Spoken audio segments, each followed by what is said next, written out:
Good evening and welcome to the February 16th, 2016 meeting of the Sammamish City Council. Please call the roll. Mayor Don Gerand. Present. Deputy Mayor Ramiro Valderrama. Present. Councilmember Tom Hornish. Here. Councilmember Kathy Huckabee. Present. Councilmember Bob Keller. Present. Councilmember Christy Balchoy. Present. Councilmember Tom Odell. Here. Great. Okay, for the Pledge of Allegiance, City Manager Lyman Howard, would you lead us, please?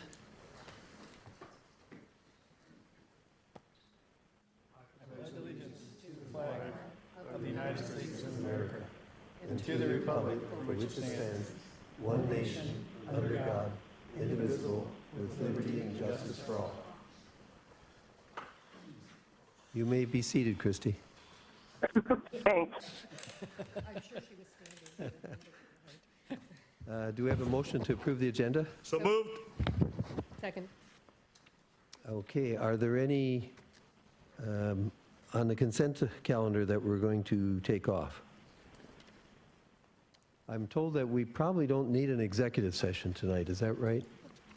So we can remove executive session from the agenda.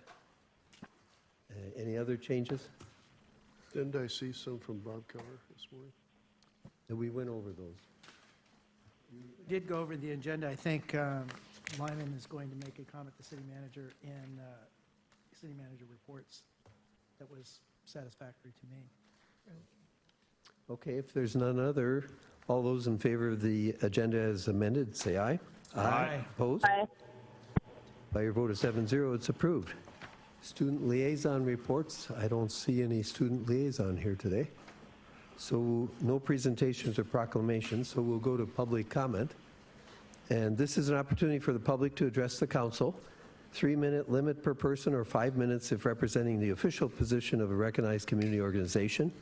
If you'd like to show a video or PowerPoint, it must be submitted or emailed by 5 p.m. the end of the business day to the city clerk.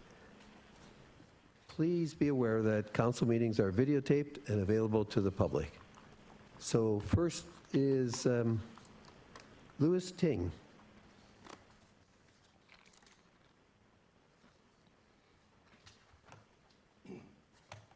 Good evening, ladies and gentlemen. My name is Louis Ting. I live at 23231 Southeast 16th Place, which is a cul-de-sac backing to the new 228 development, Polygon development. I came in front of this council roughly a year ago as a very new resident that moved from another state. And during that time, I mentioned that a few days before closing on this house, I took a walk around and all the trees were gone. Very glad that the council took steps to address that issue. I'm here in front of you on a somewhat different issue now. When I purchased the property,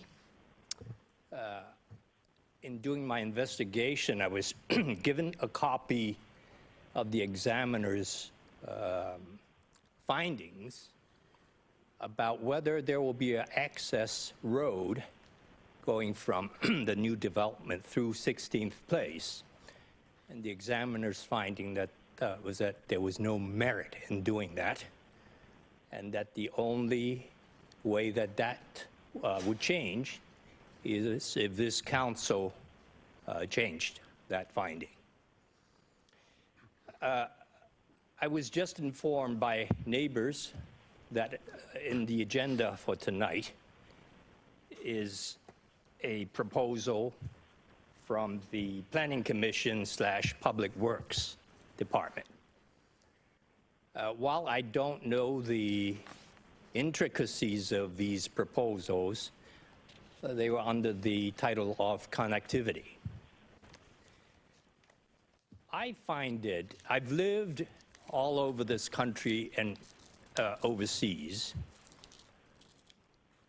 I'm astounded that on an issue that could impact residents financially, that there is complete lack of transparency. Had I not been told by this neighbor who looked in the agenda for tonight, very possibly there could be a very important item on connecting this development to 16th Place. Hopefully, this council will not rule or make a decision on that tonight.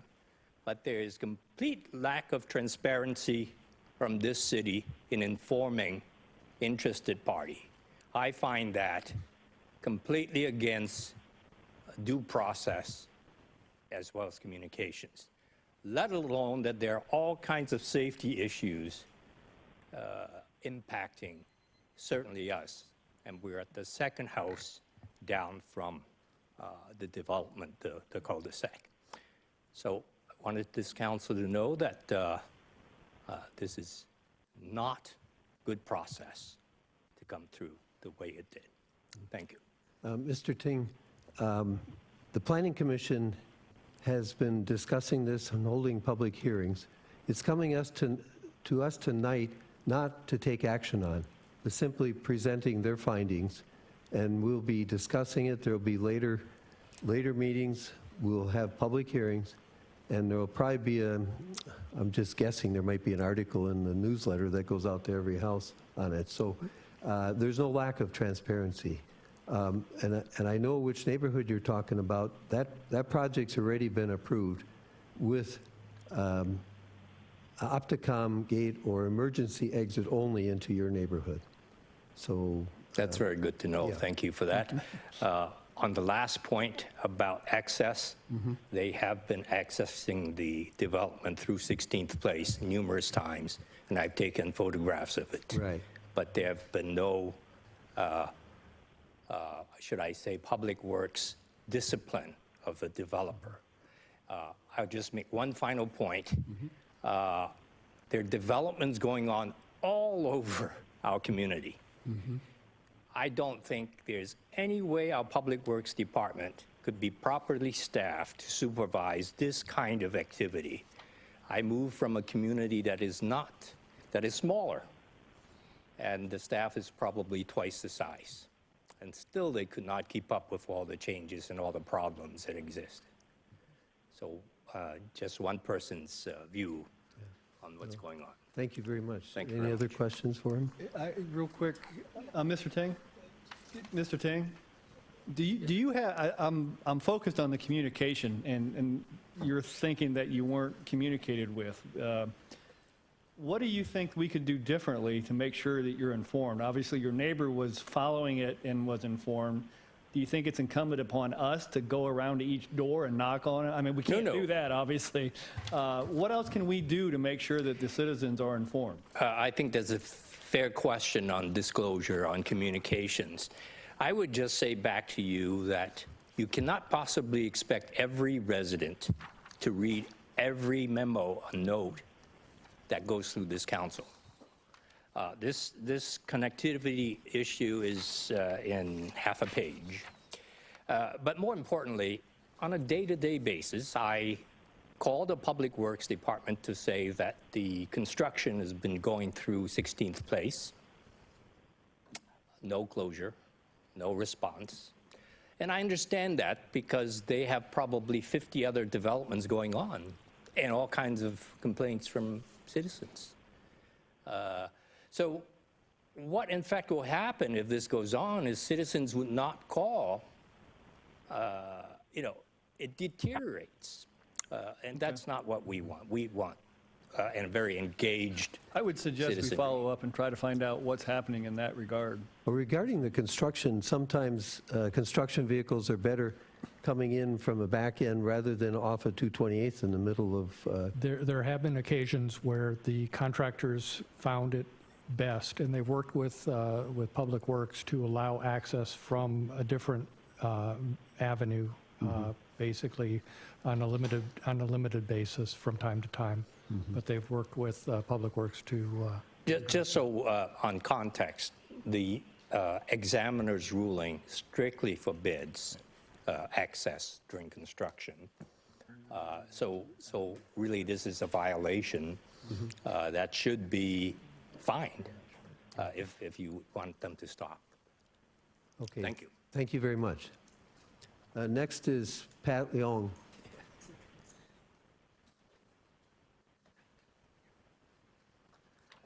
Good evening. My name is Pat Leong, and I live on Southeast 16th Place. I'm one of Lewis's neighbors. And this issue of connectivity we've been fighting, and I'm sure you'll hear more about it, and how streets standards, well, I've seen a proposal where streets could be upgraded traffic-wise in standards, and yet improvements not be made to the streets. But I guess that's, as one of the council members mentioned, that will be, it's an ongoing issue that will be addressed. But what I wanted to bring up, something maybe that hasn't been brought up, is that, I found this report, a government report, which kind of backs up kind of common sense. It's the U.S. Department of Justice document called Problem-Oriented Guides for Police, and it was a series number 18. And basically what it says is the crooks like connectivity. And one of the things they say is neighborhoods that have greater exposure to strangers experience higher crime rates. Neighborhoods that have restricted access, such as cul-de-sacs or dead-end streets, have less crime. And one of the reasons is that the crooks don't feel comfortable casing a joint if the neighbors know who belongs on that street and who doesn't. And I think it's an issue that the council really needs to address, because I think crime is increasing all over, especially things like, I guess the latest has been, mailbox thefts. And those are the types of problems that, the neighbors themselves, if they're a tight-knit group, they know who's supposed to be there, that these things can be prevented.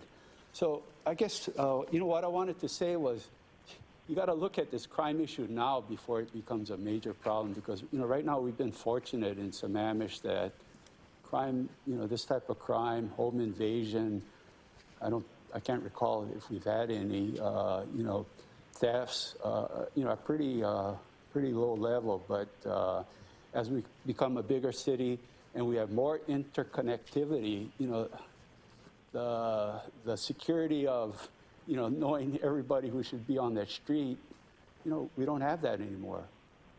That's all I have. Well, that's a good point. There was on the news on Channel 4, I think it was Friday, there was a couple in Sammamish that was robbed at their mailbox. And actually, the woman actually saw the vehicle and waved to it, thinking it was one of the neighbors on a dead-end street.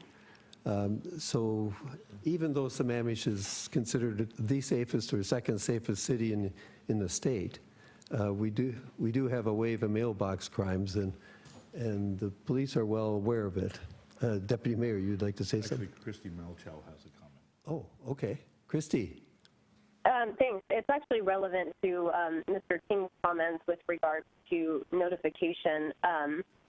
And one thing that he and others in the city can do is by going to the city's website, in the upper right corner, you can sign up for email alerts, which includes getting emails regarding council meetings, which would provide a link then to what's on the agenda, which would help. So that's something as a city that we can do a better job of pushing out that information, that notification exists on the website, but I just wanted people to be aware that it is there. Mm-hmm. Good point. And also there's the email alert system. Mr. City Manager. Yes, I just checked with Andrew, our city engineer, and related to Mr. Ting's comment about the folks coming through from the back gate. Apparently, I was thinking about a separate situation, but we received notice that that gate was being accessed by the home builders. A lock has since been put on that gate, so it should not happen again. So, Great. Good. Don't forget the Thank you. climb now. Right. Okay, next is Julie Rush.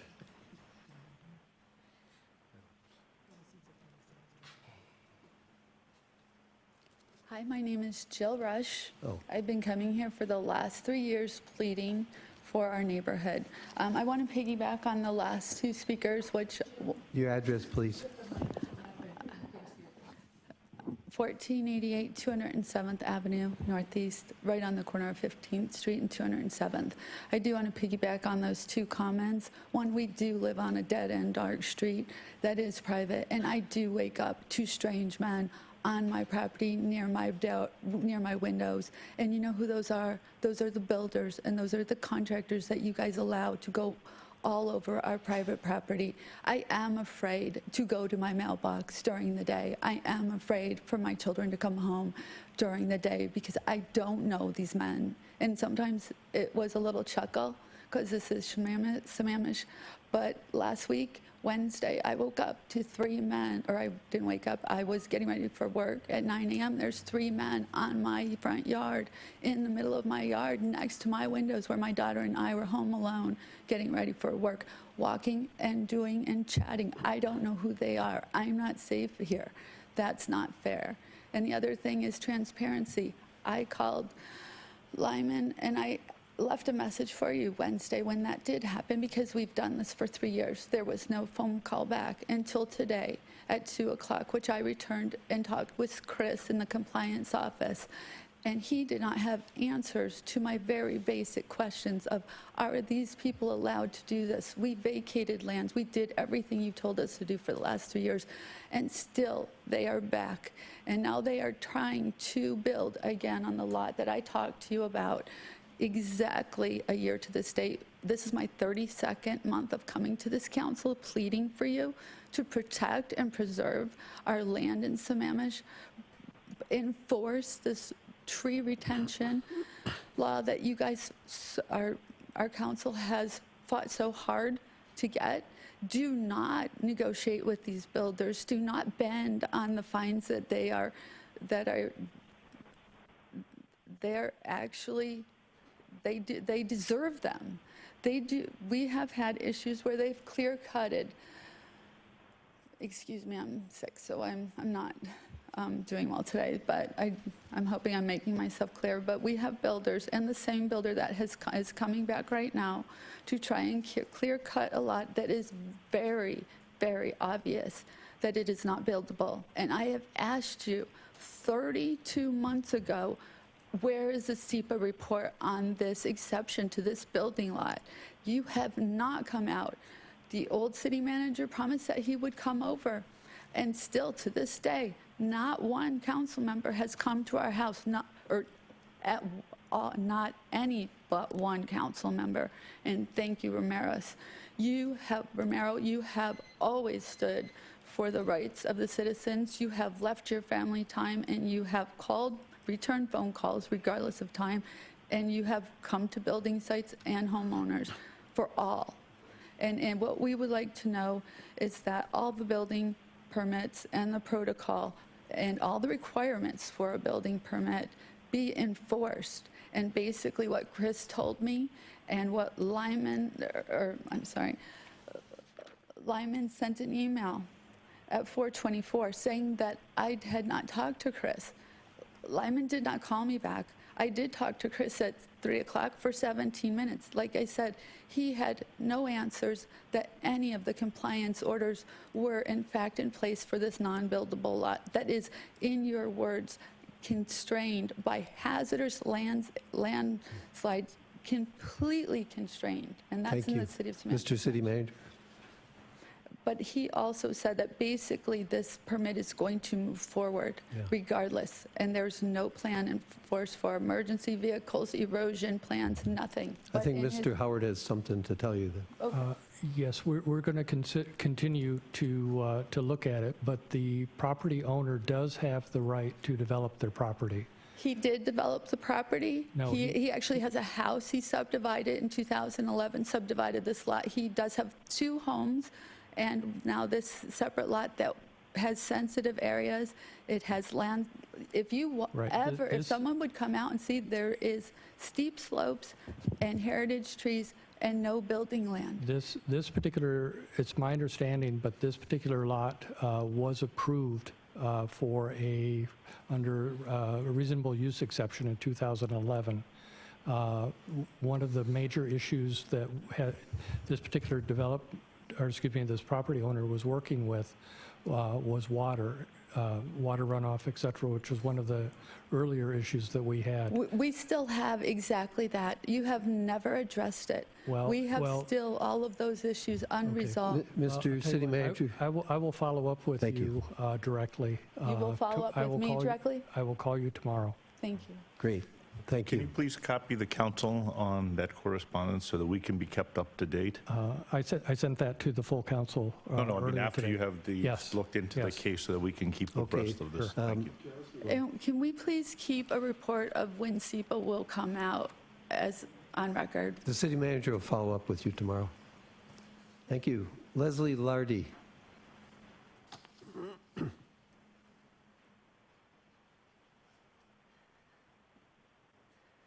Hi, my name is Leslie Lardy, and I live on 1500 200 South Avenue, Northeast. I Could am you repeat neighbor- that? I didn't get your address. 1500 207th Avenue, Northeast. I am Jill's neighbor.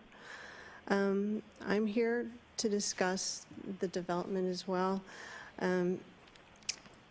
One of the things in the last development from the same developer, we were told by the city that they were going to follow up on compliance issues.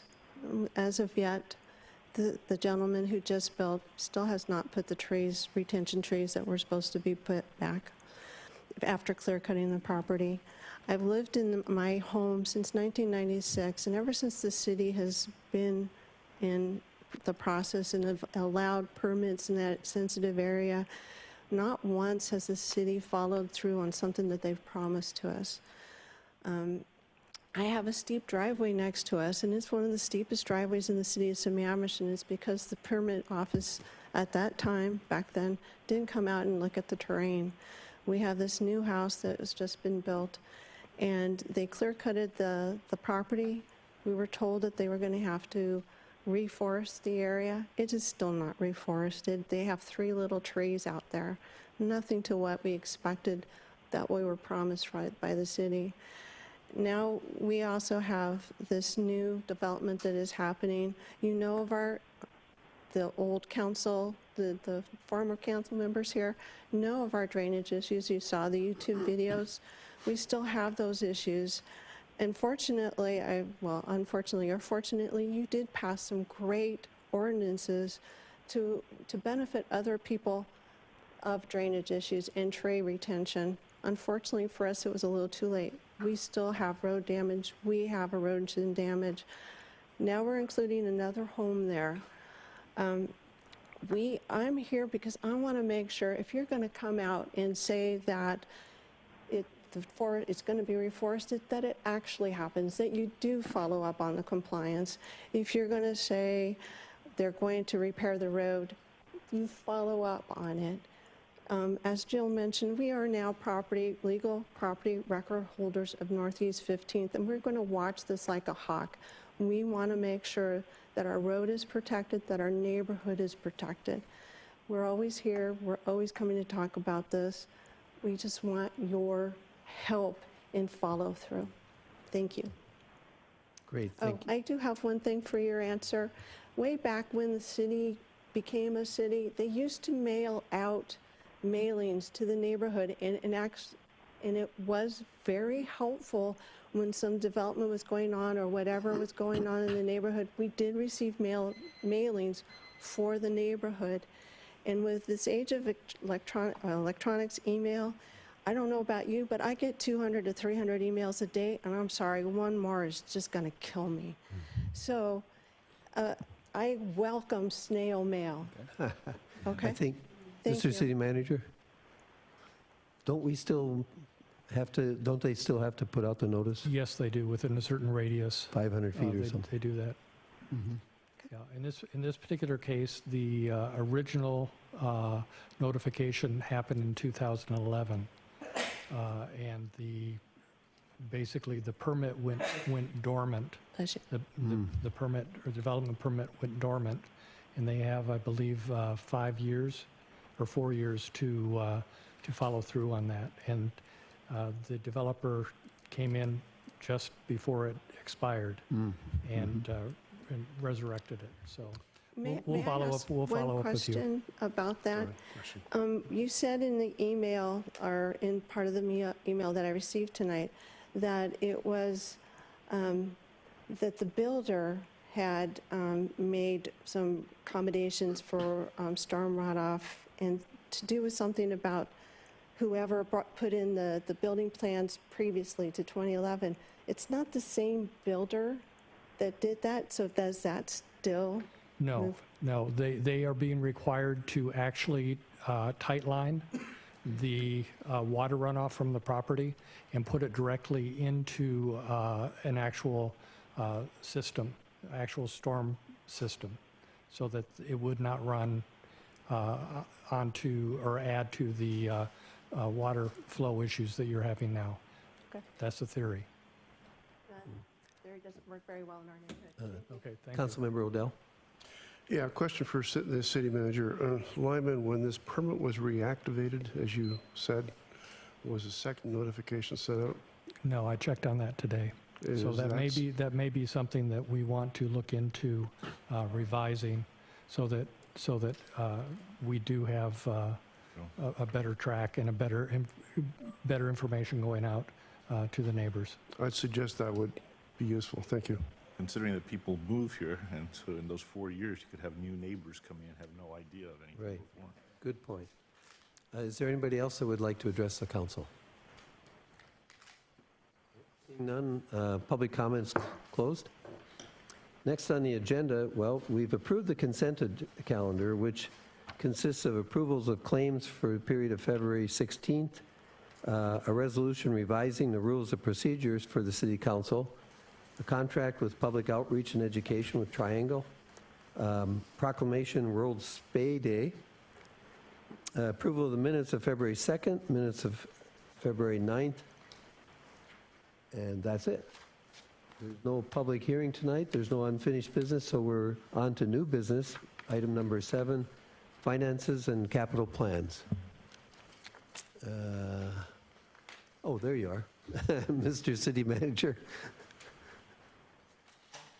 Mr. Mayor, our finance director, Joe Guanasso, was planning on being here this evening, but had some unforeseen circumstances crop up. So you'll have to, I'm reaching back into my days of being the finance director for the city, and I still have to my side very capable Chris Giannini to assist me in this presentation. So I'm going to run through the slides, and those individuals that do have questions or do have comments, let's just deal with them at that particular point in time, if that will work. And then secondly, Chris is going to interject items that I may miss. So if you bear with me, thank you very much. Mr. Mayor, before we start, I'm having a hard time hearing Lyman. We either need to turn the volume up or do something. Okay, let me move a little closer. Or shout. Or shout. Is that better? Okay, very good.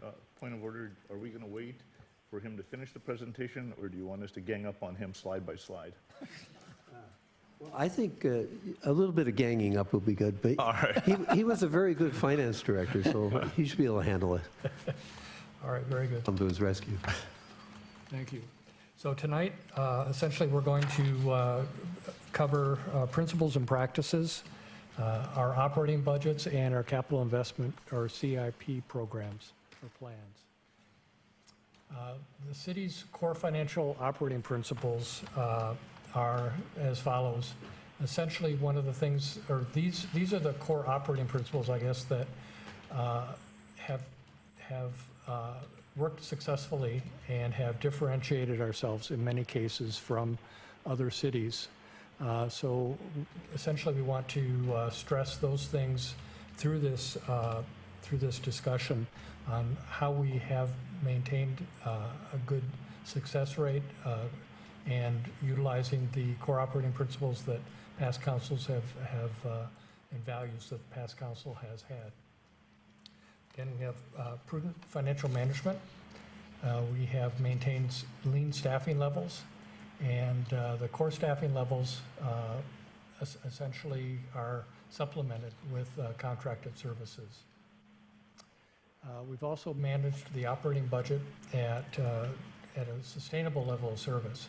So essentially, we have not overexpanded or shall we say, expended city resources on an ongoing basis, utilizing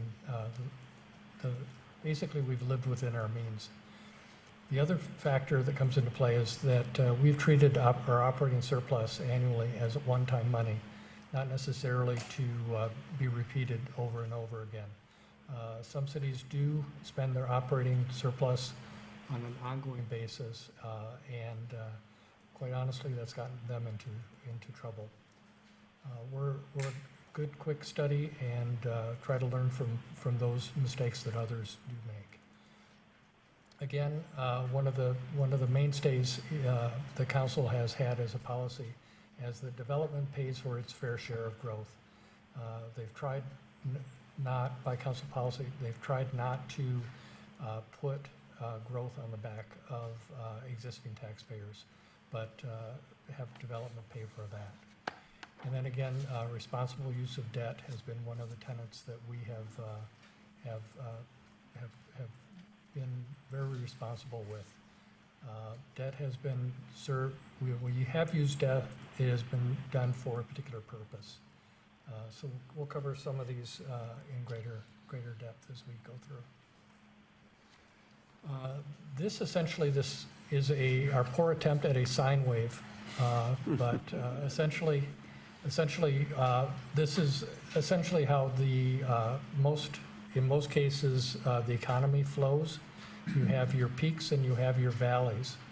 The city has maintained core staffing at kind of a mid-range, midpoint. That's the blue that you see on your slide. And then up above the brown and above, we have our contracted services.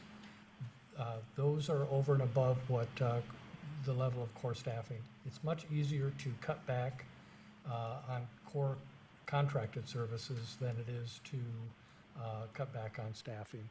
One of the things we've tried to do by being efficiently staffed is to make sure that the people here we can support and maintain a good working relationship with them over time.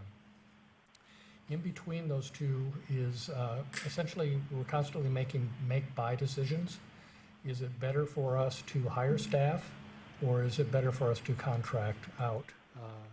And depending on the circumstance, the level of service, how long it can be maintained, we make those decisions on a very regular basis and come back to council with recommendations for contracts and or additional staff.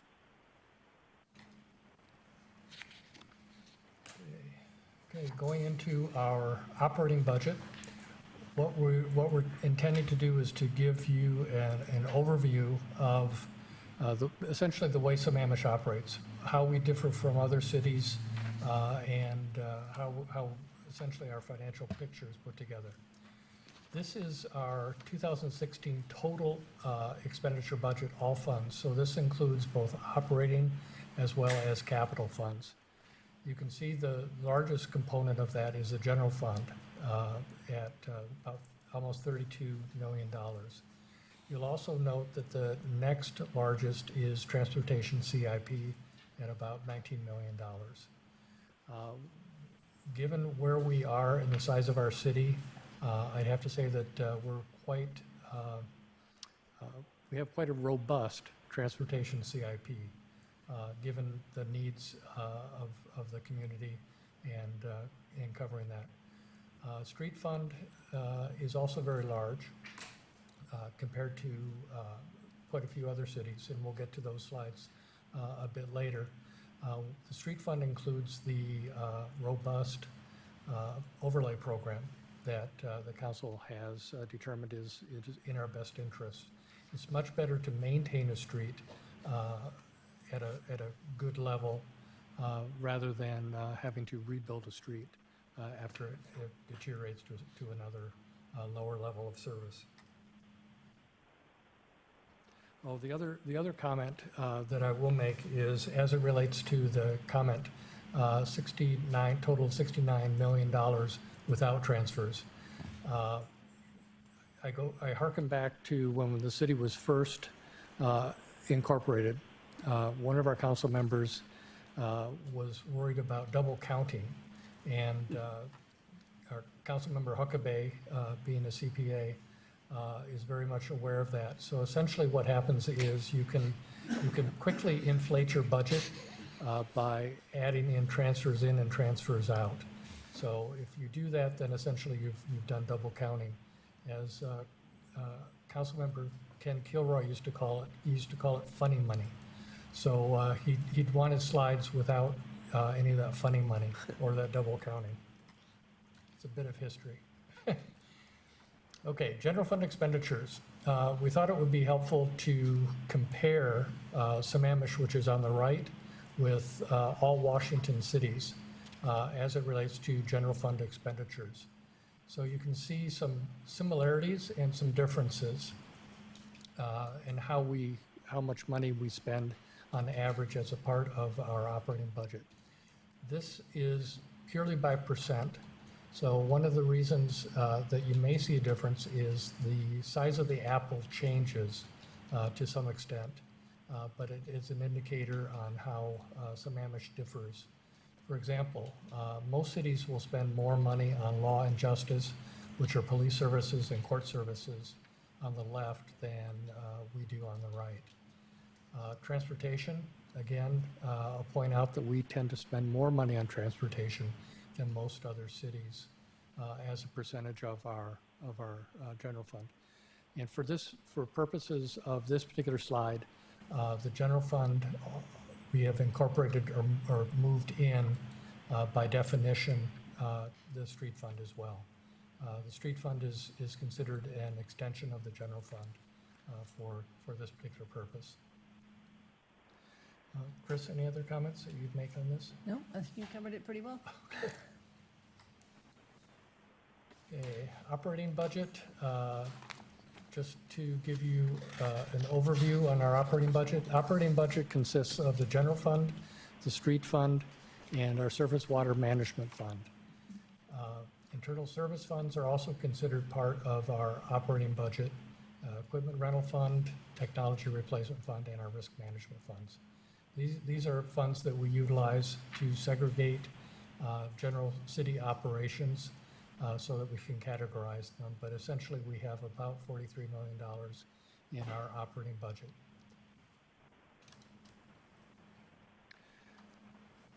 2016 operating expenditures, this is just another look at it. We've got the numbers by department on the left, and we have a graphical representation of that on the right. You'll note that fire services, which are fire and emergency medical services, as well as police services, the two leftmost blue lines are our highest expenditures as part of our operating budget. The street fund, again, the size of it is due to the overlay primarily.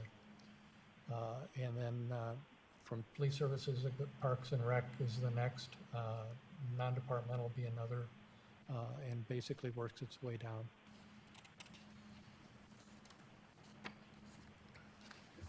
Percentage of total operating budget. The other was by scale. This is by percent, and Public Works is, by its operations, is our largest, if you incorporate everything together, is our largest total percent of our operating budget. And then next, fire services and police services. So Public Works is aggregated there to give them the largest. Okay, general fund revenues, Washington City's comparison. This is 2014 data, which is the most recent data that we have from the state auditor's office. 2015 data will be audited starting very shortly.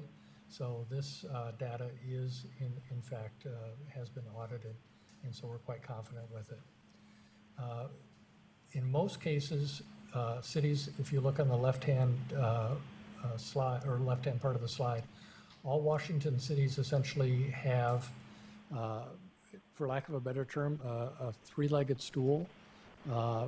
Property tax, sales and use tax, and business and utility taxes typically make up equal portions. So essentially those three make up about 75%, and then miscellaneous other charges make up the remaining 25%. Sammamish, on the other hand, is quite in contrast. Property tax makes up about 64% of our general fund revenue. That is good and bad. In that property tax is a very stable source of revenue, but without new construction, it does not grow very fast. You recall that property tax is limited to a maximum of 1% growth per year, not including new construction. Sales and use tax makes up about 14% for Sammamish.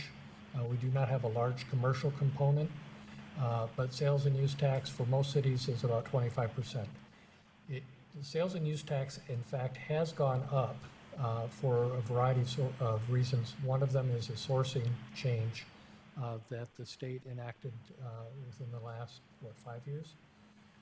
Where the sales and use tax is not at the point of sale, but it's actually at the point of delivery. Given all the mail order and internet sales that take place in Sammamish that people have delivered here, as well as all the construction material that's delivered here, that has tended to bump that percentage up for us. So we've seen a substantial increase from the new sourcing rule. And Just a question, Yes. Lyman. Cities like Redmond have employee head tax. Correct. Is that in one of those other categories over there in all Washington cities? I believe it is. I believe it's under licenses and permits. But Chris could probably answer that better. I don't believe their head tax piece goes in the general fund. They Oh, have a transportation component that goes to a different fund. That's right. So part of Okay. it goes to general fund, but most of it does not. good, thank you. Great. Thank you. Move on to the next slide. Operating revenues, again, this is, the other was a percentage slide, and this is actually in pure dollar amounts. Any other comments on that? Okay, 2016 budget adjustments. Let's see, this is essentially just, you've seen this information previously, but we wanted to bring it forward to you again, showing by fund what 2016 looks like. So total operating expenditures is about $52 million. And that, of course, is very close to our total operating revenue. So we have an operating surplus in this particular instance of about $370,000.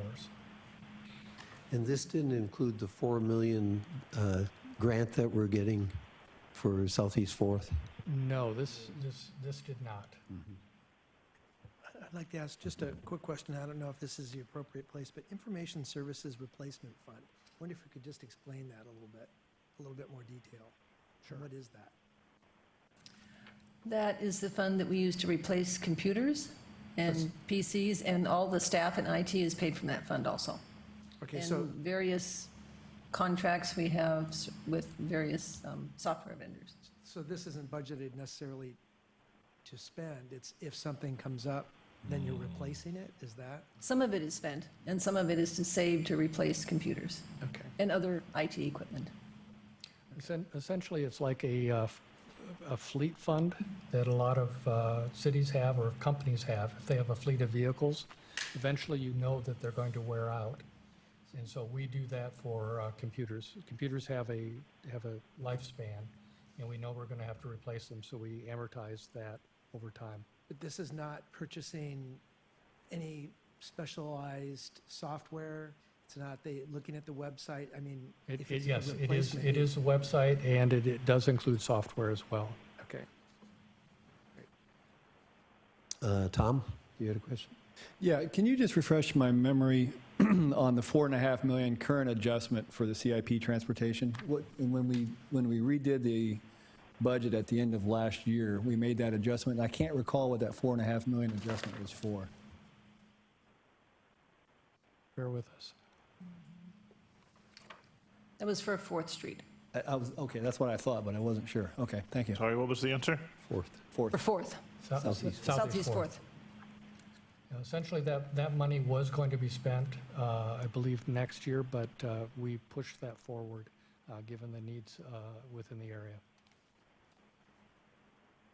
Okay, ending fund balance, this is just, again, an Well, overview. just a quick comment, sorry. that offset, that backs out if we take into account the grant that you then got for $4 million, right? Yeah. Okay, this is an overview of the 2016 planned ending fund balance. So we do expect there to be approximately a $8 million estimated 2015, or excuse me, adding the 2015 surplus as an estimate. It looks like we'll end up 2016 with about almost a $40 million surplus, or ending fund balance, excuse me. Okay.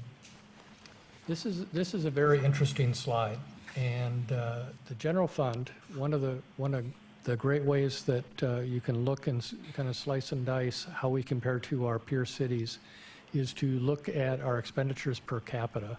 This gives us a good indicator that how we're spending our money and how efficiently we're operating. So Sammamish in total spends about $253 per capita. And most other cities are a fair amount higher. Redmond, for example, spends almost $1,000 or approximately $1,400 per capita. Kirkland spends $929 per capita. It's not to say that they're not getting their fair value for that money, but they operate differently than we do. They also provide other services that we do than we do. For example, Parks and Rec, you'll notice on this particular slide, the gray shade, how thin our band is compared to some of the other cities. They may have a more robust Parks and Rec program. Fire and EMS, you'll notice, for example, comparing ourselves to Bellevue per capita, they spend a fair amount more. One of the reasons for that is their commercial base. They have a lot of high-rise office buildings that need a higher level of service as it relates to cost to supply that fire and EMS service. They have, more high buildings, ladder trucks, et cetera. So we're put together differently than other cities. So I would probably more or less compare ourselves by choice to, for example, like a Mercer Island. They've made different choices and levels of service to their citizens than we have, and are structured a bit differently. We tend not to be as full of service city as some other cities, but that doesn't mean that we won't grow to that. But we've spent our money in the way we spent it historically to focus and to prioritize on those things that have been important to council and our taxpayers. Don, I have a question. I'm sorry. Ms. Chrissy. Yes, Romero. Yes, thank you for that explanation and that disclaimer that we're not a full-service city. To that point, we are very different, and we organize the daytime population, for example, of Rundman triples easily, and so they have a very different type of policing. And first, I want to thank Joe and Chris and all putting these slides together for our neighboring cities. The one thing that we can't then compare, however, on this, while we've got our neighboring cities, is how we compare with bedroom community cities that are more similar in the mode of operation that we are, and also if there are other contract type of cities to see how we compare and benchmark against them. So this is good for our neighboring ones, particularly Mercer, but for those same reasons that you mentioned, I'm wondering if we have any kind of benchmark to compare ourselves to bedroom and or contract cities. And Ramiro, look at Mercer Island. Yeah. Well, Mercer Island, Mercer Island's on Mercer there. Island is more or less a bedroom community, but they also... they're a contract city? But they are, on the other hand, they are not a contract city. That's what I'm saying. They have their own police and fire, as well as they also have a major component, I think, that they take on in social services there as well. So we can come back to you, but that's a very good point. We can try to ferret that information out. Appreciate that. Christy, you had a question? Yeah, I brought this up over email, but I just think for a clarification point, earlier in the slides when we were showing the pie chart of general fund expenditures, it was noted that 22% of our general fund went to transportation, but that element is lacking on this slide. And granted, the other slide was all Washington state cities, and this is just simply east side cities. If those east side cities are falling in line with Washington state in general, which was only 4%, our expenditures on a per capita level would go up considerably versus these other cities if transportation was included. Is there a reason we didn't include it? Well, actually, transportation is included. It's just mixed in with other general government. We just didn't call it out separately. Okay. So there's an other general government listed on the general fund expenditures slide at 17%. Can we go back? It was slide 7 in the deck, incidentally. Other general government, 17%. For transportation, 22%. Right. In this particular instance, we did break out transportation, but on the per capita side slide, we probably... That's basically how much of the general fund is spent on transportation. It doesn't include the capital, like real estate excise tax. Correct. This is operating. This is operating. Okay. So you're absolutely right. We could include those as well. T.O.? Back on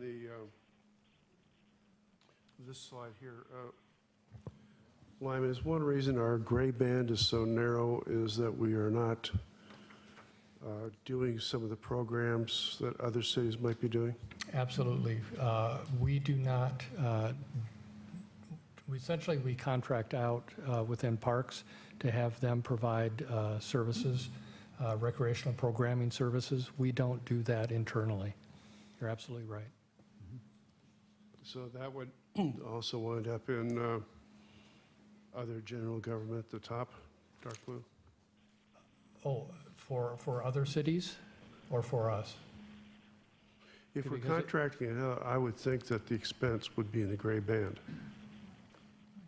Well, by contracting it out, we actually don't contract out, I'm sorry, there's the lack of a good terminology on my part. and I You don't get apologize. involved in it. Essentially, those services are provided through other sources, would be a better way of saying it. Well, the community center is a good example where the Y is going to provide the sources, the resources. So none of that will appear in this arena because that's all being provided by another partner. Similarly, the Boys and Girls Club provides services here. Kathy, I get that, but this is not even in this picture here. This is for 2014. I Right, said but that it's that's never that's going an to be example, I think. My point is, it's not there at all. Correct. We We do not provide, the city does not provide Not that, providing it. that service. Summer programs, we're not providing after-school programs, et cetera. It's done by the Boys and Girls Clubs, Correct, if it's done at all, and it's just not shown here. correct. Correct. Kathy, No, that was the point I wanted Okay. to make, so. go ahead. Okay. Okay, this particular slide, I know several council members have issues with it, but it is only an indicator, one way to look at it. And essentially, this just gives you a comparison, again, a different way of looking at how many employees Sammamish has, basically looking at it on a per 1,000 capita basis. Sammamish plus Klahani's population, we provide services at about a 1.5 per 1,000 citizens. The average of the 5 other cities is about 4.8. Kirkland has the next lowest at 3.4. This is, again, not an quite an apples to apples comparison. We have taken out, for example, police, fire, utility, and court service, or FTEs from this.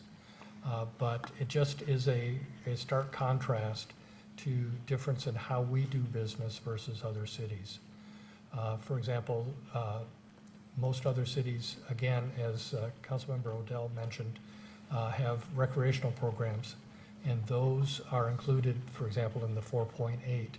We do not provide those services, so those are not included in our 1.5. It just essentially shows a difference in the way we provide services. Just, if I could just make a comment, and if it's just showing that, or it's one way of looking at it,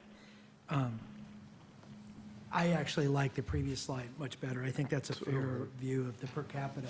Actually does have I agree. some semblance, but the FTE is very difficult with the differences with the city to make that comparison. Would agree with you. Are you asking to hire 115 more, is that it? No. No, but 3 or 4 more public works people would be helpful. Before we leave this issue, and I'm not asking for an awful lot of work, I hope, but I would like to see for these same cities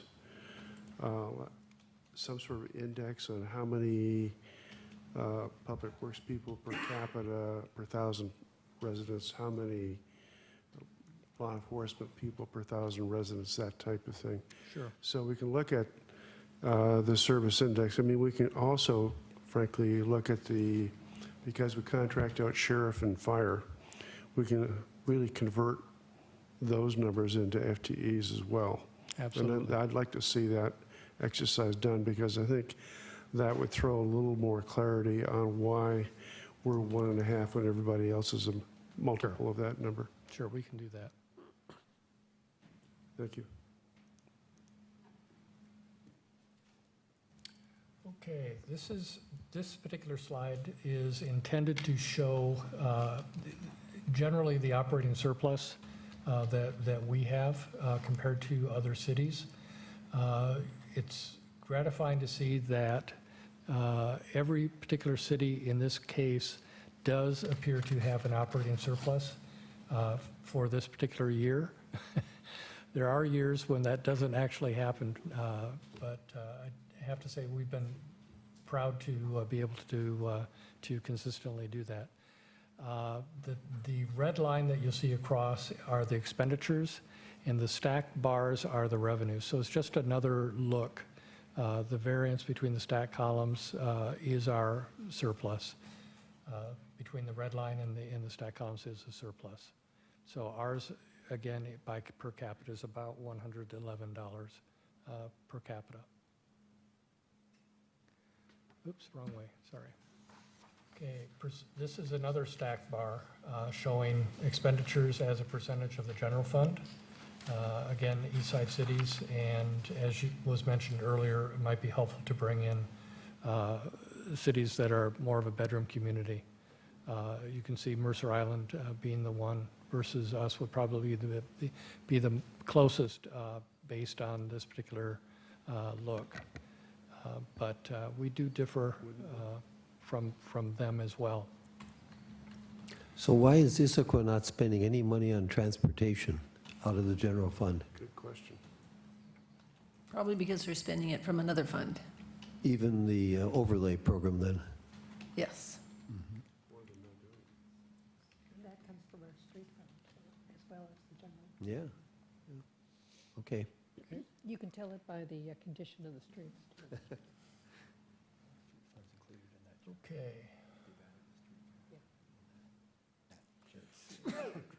He's got all funds. So instead of just the general fund, he's showing all of the funds. Okay. Do you want to cover this one? Okay. So I'll take a shot at this. Oh, Tom, did you have a question? No, go ahead. Okay, this chart, Joe was showing the expenditures for all of the funds, not just the general fund. So that kind of gets to your question, the one on the right Oh, yeah. for Issaquah. So this is transportation expenses. They spend all of their transportation money in another fund. That's the green bar, $98 per capita, nothing in the general fund. So for Sammamish, we don't spend money in another fund besides the general fund for transportation operating. So we've got $131 total. It all comes out of the general fund. So we tried to show that some cities use other funds to pay their transportation costs, which is why they don't show up in the general fund. And when I'm talking transportation, this is not capital building. This is just maintenance. Thank you, that's helpful. Lyman, would Woodinville be another comparable? It could be. And I was thinking that they would probably be one that we could compare ourselves against. Absolutely. Because they also contract, I believe. They also do contract for both, well, they have police services that they contract with the King County Sheriff's Office, and then I believe their fire is provided through a fire district. So Yeah. they could be a good comparable. Much smaller city, though. Much smaller city, yes. Cities could help us identify some cities throughout the state that might be more comparable. AWC will be able to probably. That's true, yeah. So we've got a variety of sources, I think, that we could look at. Oops, wrong way. Okay, this is, again, a similar slide where you have the per capita comparison and where the spending resides. This is parks operating expenditures. Some cities actually have a separate parks operating fund or supplement it. So you can see, for example, Mercer Island spends $181 out of their general fund, but they spend a total of $210 per capita. So the differential is from another fund. They operate this. So it gives an idea of magnitude. Again, Sammamish, by design, tries to keep things fairly simple so that you can understand it, you can see it. You can see that, for example, we have $64 spent out of the general fund and are not utilizing a different fund for parks operating.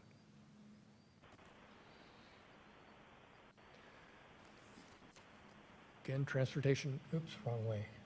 Okay. And this particular slide, you'll notice, is consistent with slides you've seen in the past. The upper green bar or line are revenues, and the red line are the expenditures. We've defined crossover point, for lack of a better term, is the point where general or operating revenue is not sufficient to, or outpaces, expenditures outpace revenues. So for the time being, this is our most recent projection. We have forecast that the crossover point goes beyond 2020. This is due to conservative planning, looking forward at the future, making adjustments early on. The intent is never to reach the crossover point. Many other cities are at the crossover point currently. And so every year when they do their, basically their budget, they try to decide, okay, where do we raise revenues or where do we cut expenditures? Sammamish, by its prudent financial management, has looked ahead several years so that we don't put ourselves in this type of position. So again, past predictions, for example, in 2009, I think given where we were looking at that particular point in time, we were projecting in the neighborhood of about 2013, we had the potential to reach the crossover point. One of the things that, or I should say, we had a major factor that intervened at that particular point. I'm sorry, in you're time. dying off. We had a intervention at that particular point in time, the Great Recession, that came back and basically did a reset for us.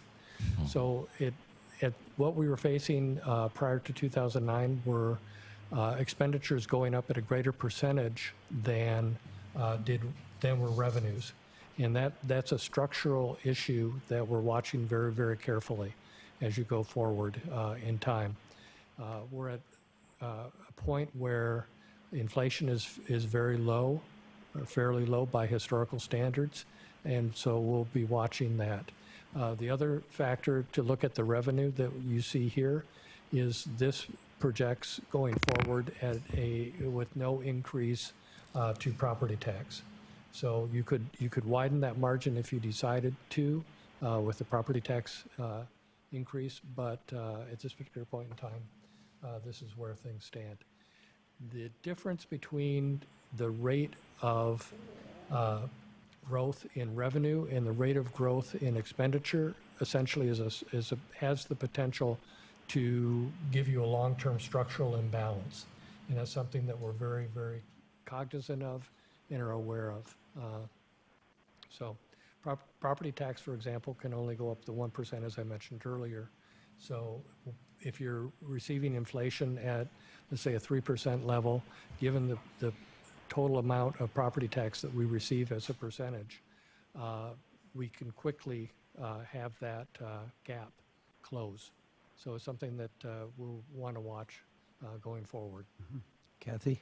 Yes, I want to clarify whether the revenue here incorporates the 1% property tax increase that we're entitled to, which we've now foregone for 7 years. No. It is my understanding that finance, when they did this, did not include the 1%. Okay, so if I think we talked about that at the Finance Committee and asked to see what would happen if we did incorporate that 1% going forward. And I know you haven't had time to review that because of the long weekend. But Okay. Councilmember Hornish? Yeah, I always like to test or understand the assumptions. So I'm looking at the revenue for a second. Assuming no property tax rate increase, are you assuming an increase in the appraised values of the current buildings? That wouldn't have an. Well, I guess it doesn't matter, you're right, because of the levy, you always adjust yes, anyhow. because we can only ask for a 1% in dollar terms. Just But we do assuming get new construction. You do get new construction, and new construction is laid into this. So and that's where my second question was, the only increase you're showing is from the new construction then. That's the only reason that the green line is going up at all. And sales tax also. And sales tax, okay. Okay, thank you. Good clarifying question. Tom Odell? Thanks. Lyman, first of all, shout out to the finance guys for including the history on here too, because that confirms my theory that we've been sliding to the right all along anyway. Just for the future, a couple sensitivities might be useful here. One is to include both the banked and the 1% in a future revenue analysis. And the second one would be to look at the impact of adding a utility tax at some percentage. Like if the max go to the 6%, I think it was, and see what that does to this. Sure. Just so we know what our levers are here Okay. that we can pull if we Yeah. have to. And I think we will get to a couple of those items, but I don't believe we're laying that into this particular visual. But we'll get to some potential sources of revenue here. Yeah, I'm just curious to see what it does to the break crossover point. Well, ultimately it will push it out quite a ways. Couple decades. Deputy Mayor Valderrama? Well, I appreciate that. I think that, those are all good things to do in the scenario analysis as we go through it and look at the different implications. I'm curious, as far as the expenditures, in the capital projects list that we had seen for the next couple of years, we had the Issaquah Falls City Road, we had the Issaquah Pine Lakes Road, we had the Sahali Way, and we had Southeast Fourth all coming together in the next 3 years on some of the charts. Are they also built in here as funded? No, this is just general fund and street fund. So this has nothing, that will not touch any of the transportation CIP funds and the, This particular slide doesn't, no, this would not. okay, thank you. Do we have one later that does? I don't believe we're going to get into that level of detail at tonight. It's on our calendar for another meeting, isn't it? It is. That's right, because Essentially, it's- tonight, we're laying a foundation to move forward, and one of our slides will get to basically a calendaring to have that. Councilmember Keller. Yeah, I have a question and an observation. First, when you talked about sales tax, I'm curious, given the town center plan and the new development that has been approved that's going in, is there any allocation for what would be the expected sales tax increase in that number that you're looking at right now? That's my first question, then an observation. By allocation, do you mean, did we put in? Forecast the additional sales tax revenue from Metropolitan Market, from the developments that are currently going in that have about, what, 200,000 of retail space? No, 200,000? no, So there is no projection for that? no, so this would look better if we put that in. Yes, yes, absolutely. I'm curious about that. And then the second thing, this is an observation, and it's on the slide, it says page 18, it's the stacked chart that you have where you're showing law and justice, this one, for other cities. And it was interesting to me looking at this where we've talked about retail not paying for itself because of the additional costs. And it's interesting when you look at Sammamish, law and justice, that's police and legal The courts. and the courts, 20%. And if you compare us to Mercer Island, which would be probably the most comparable and the lowest retail, 24% cost, but Issaquah, which has a much smaller population than we have, but much more retail, 27%. Their daytime is much higher. Right, no, but what I'm saying is the cost of having that retail is Cost of the reflected. retail is Is amazing. reflected here. Yeah. If you look at the difference in the, we're the lowest and we have the lowest retail. Right. Comment when I was on the planning commission of Issaquah, and we were looking at approving Costco. We had consultants come in, and they told us that from a financial perspective, it would take the city 15 to 20 years to recapture the costs of the roads and the police and fire and other costs that were involved in putting in that Costco development. Yeah, and I will follow up on Councilmember Huckabay's thought on that is when the city went through its planning process related to town center, creating revenue for the city was never part of the plan. If at all, it would be a break-even situation for us. It was done to provide a gathering place, a sense of place, a place for people to meet, et cetera. So, there are people that I've heard in the community saying, well, the only reason we're developing town center is to get more revenue. And quite honestly, that's not been a factor moving forward. That's true. Right. Thank you. Okay, long-range forecast, future considerations for council. One way to, I guess, widen the gap, for lack of a better term, would be to continue to look for operational efficiencies, and we do that on a regular basis. Essentially, lowering our expenditures is one way to deal with it. Also, reducing our levels of service to our communities. Essentially, deciding what level we're going to provide, and then also potential eliminating particular programs.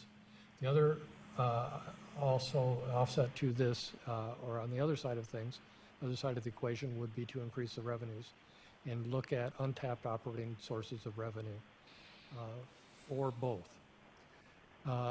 So to go to Councilmember Odell's point, we could potentially utilize property tax increase. Utilization of our bank capacity would be the easiest way to do that. You recall that we did bank historically that for an emergency. So that's something the council could consider in the future. A utility tax, that would be something that we do not do currently, and that is essentially levied on gross operating revenues up to 6%. Is generally what most cities levy at. 6% of your utility bill would then receive. I thought that was the legal limit, but one city had 8%. Voted. That is the legal limit, and most cities have gone up to that legal limit.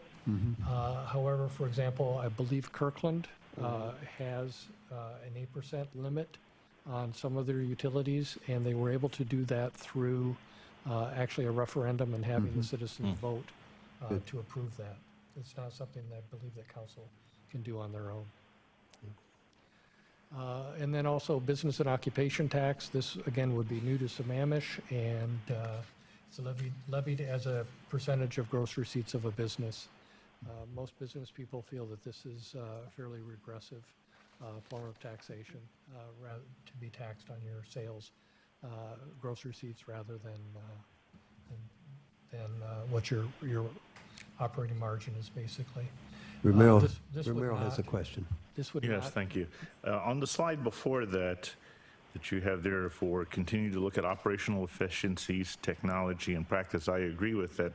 The one thing that I've raised a number of times that we're not being able to show, because we've spent a lot on technology here, we've upgraded our permit systems, our finance systems, and that is what's the return on that investment. And that's something we have to capture, because that's not being able to be captured. And I think that's something as a to-do that's been long-standing that has to be done here.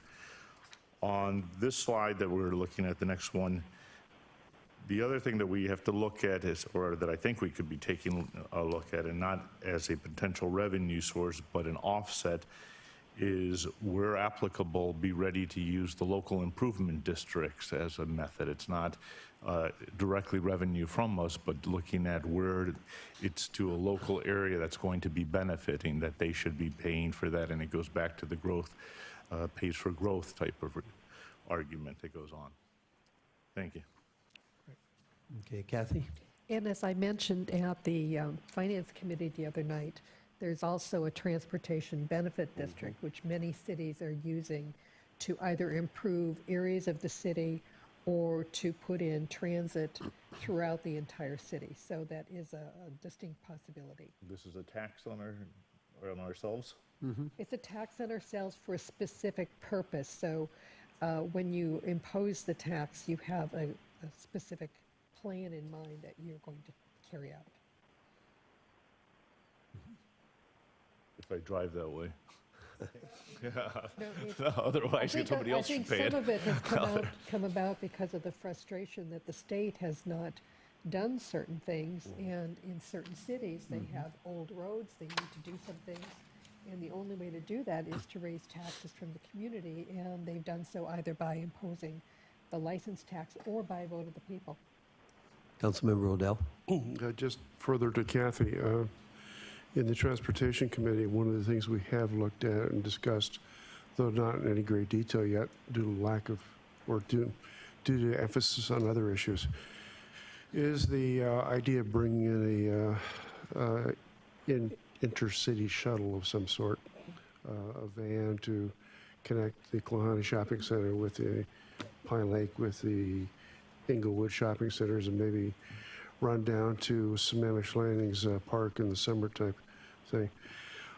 It probably would not be full cost break-even operation, in my opinion, but a transportation benefit district could be used to offset the operating cost. This would be, as you just pointed out, Mr. Valderrama, a tax on everybody to fund this thing, on the theory that there would be a common benefit to everybody in some way. Thank you. It would get us out to Klahani more often.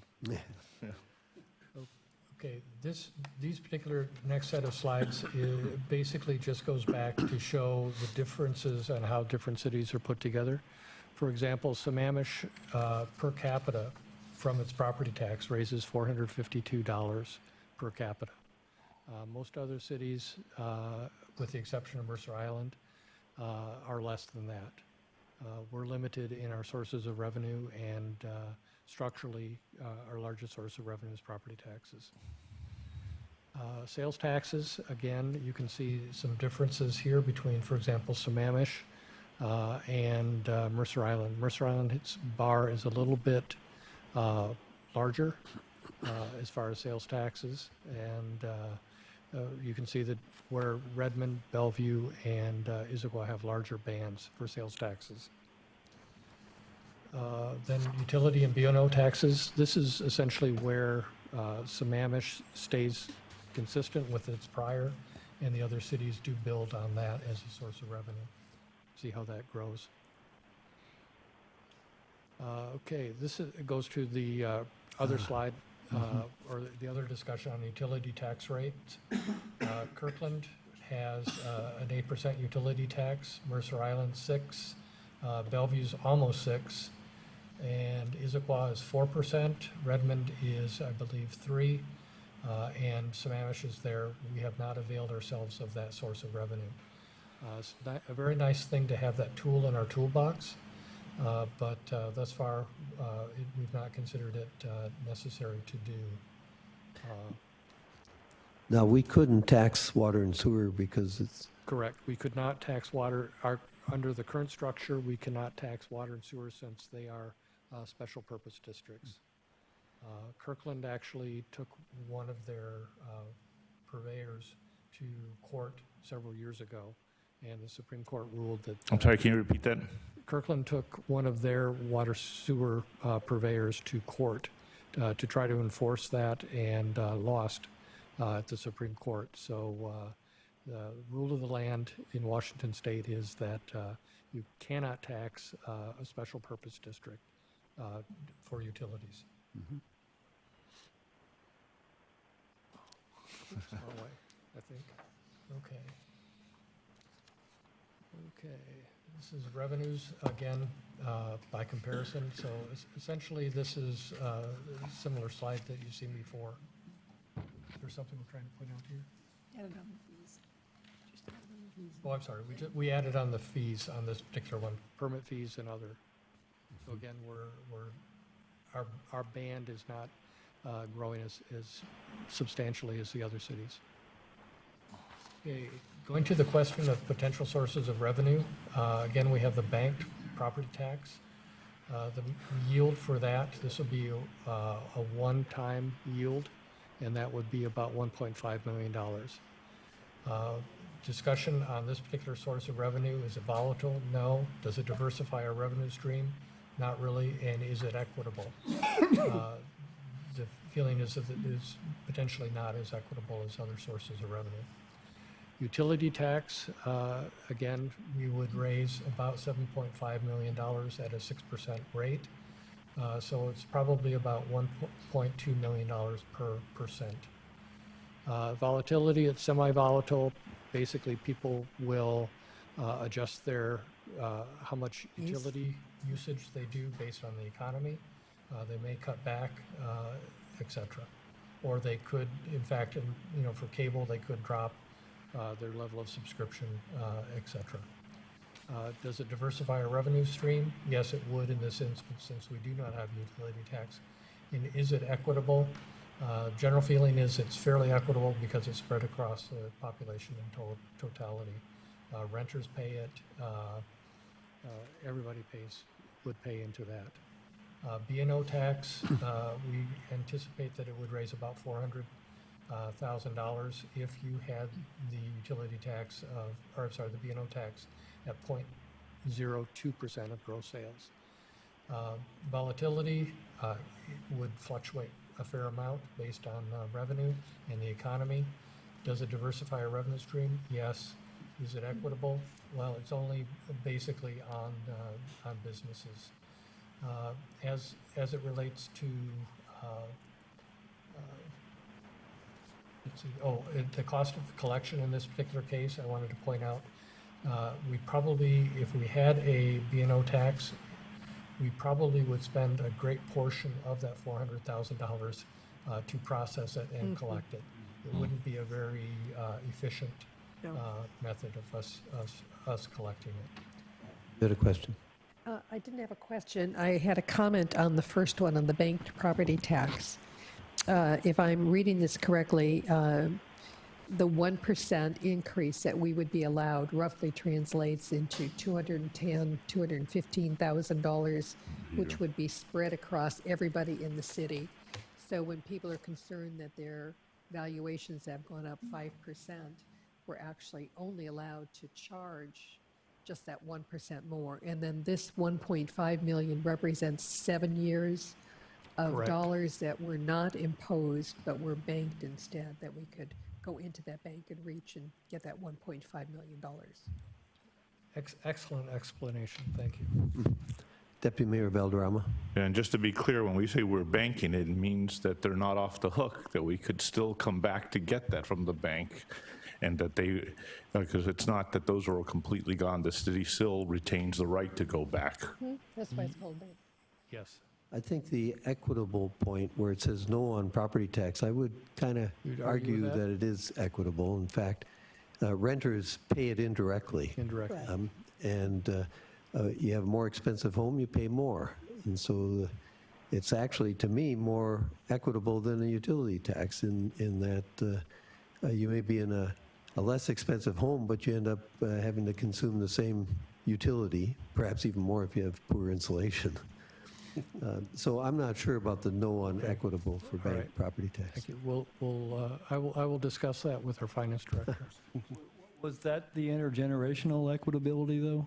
I mean, I thought it was. I thought that's what Joe was talking about when he was talking we'll equitable. get to that on another slide. Okay. Christy has a question. Yes, I was just curious about on the B&O tax, the number that they have there, the 400,000. Is that based on the number of businesses that are actually registered in Sammamish currently? I believe it is, yes. And then I assume there was no threshold incorporated into that. I know some cities use thresholds. Issaquah, for example, uses $100,000 on an annual basis, $25,000 per quarter. Yeah, this is a very rough estimate. I would probably say yes. I believe that there was no threshold put on that. Okay, thanks. I think it's $20,000. You can't charge it on businesses that gross less than $20,000 a year. Correct, the first 25,000 you get a credit for. Tom? On the bank property tax issue, this 1.5 million number is for legacy Sammamish, not the new Sammamish as of January 1 this year, correct?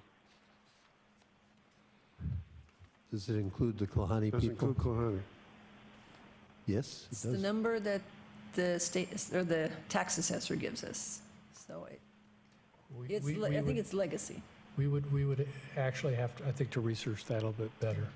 I'm going to assume it includes just the old historic I would Sammamish. think it includes the old, the prior Sammamish, Right.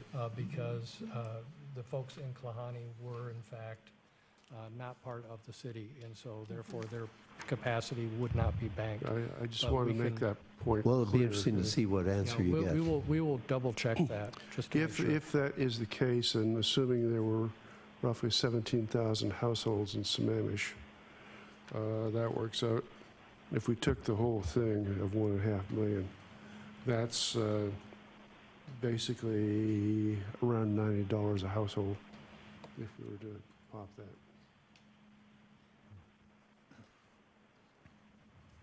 Okay. I'm concerned about the way you express that. We have no intention of popping Don't that have right any now. intention of popping it, but I mean, No, if but- we were to implement that, to use a different term. I would say, given the council's prudent financial management, they would probably consider doing that only in an emergency. Right. I did not mean to give a different impression. Councilmember Hornish? I think I can answer your question. If you go back to slide 11, the property tax in 14 was 22 million.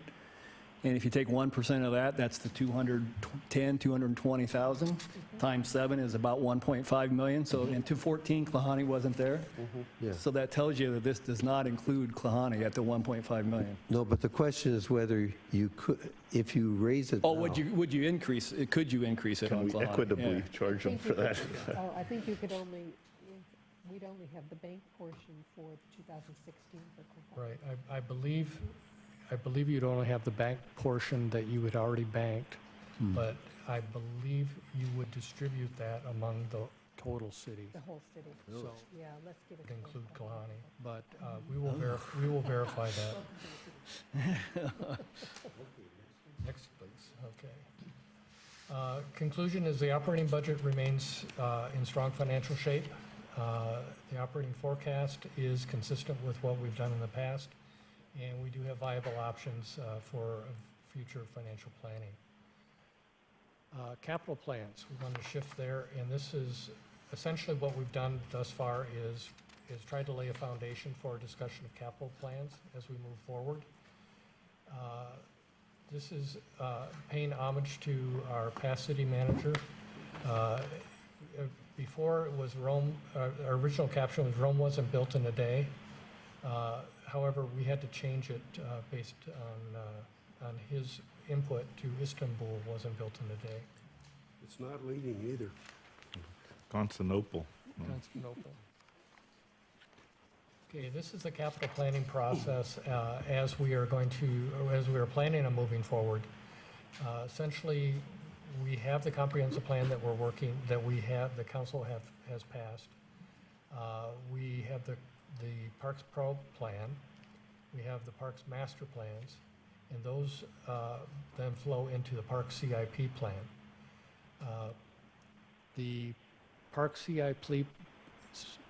CIP plan essentially comes out of work that the Parks Planning Commission, or the Parks Commission does through the work that they do, and they serve as an advisory body to the council and propose and work with staff for the Parks CIP plan.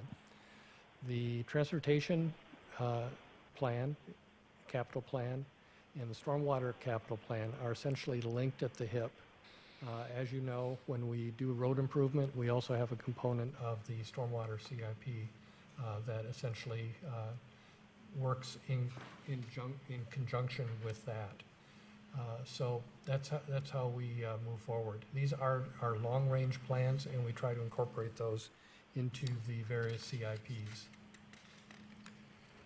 This is a critical path that we have, and CIP plans are not just a financing plan, but they represent the values and the structure that council has and the community has essentially looked at and has expectations of doing.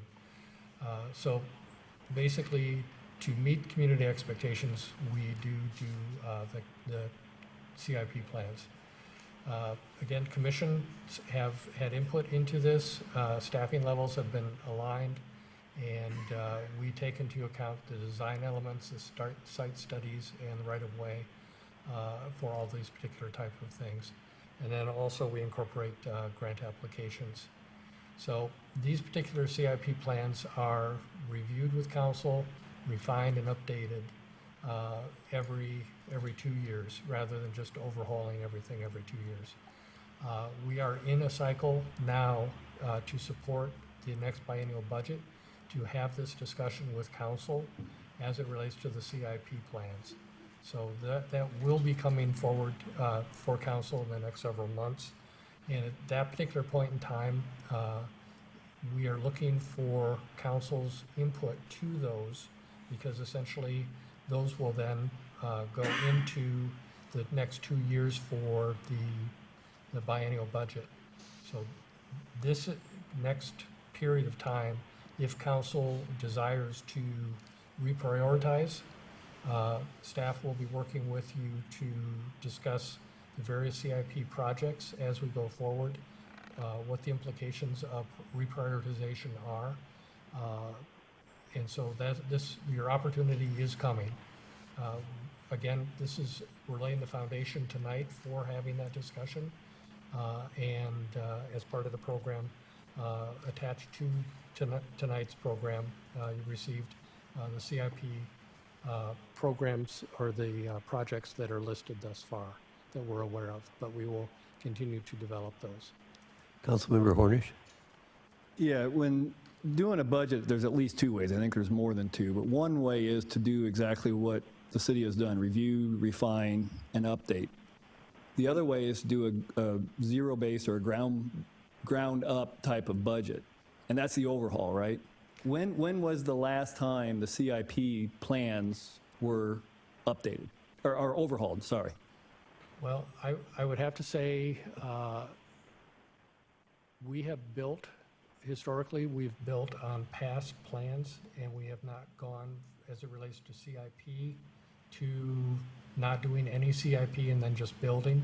But those are done, essentially, we do a modified, I would say, zero-based budget every year as it relates to both operating and for CIPs.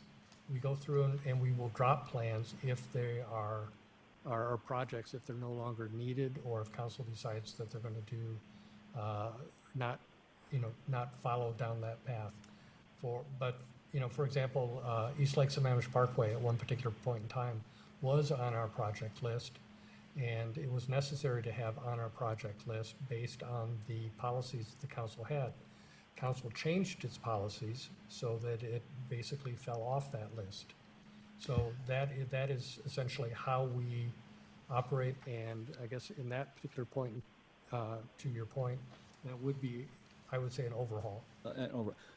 I guess my question is a little bit more as far as the estimates for the capital improvement plans, because I know with a 6-year plan, the estimates don't seem to change, and it's a little unclear in my mind what year dollars we're talking about on the CIPs and everything. So I would like to have that kind of updated with current dollars, and that's why I'm asking whether or not we should overhaul it with the estimates and everything else at some point. I mean, not to add extra work on staff, I understand. No, it's a valid point.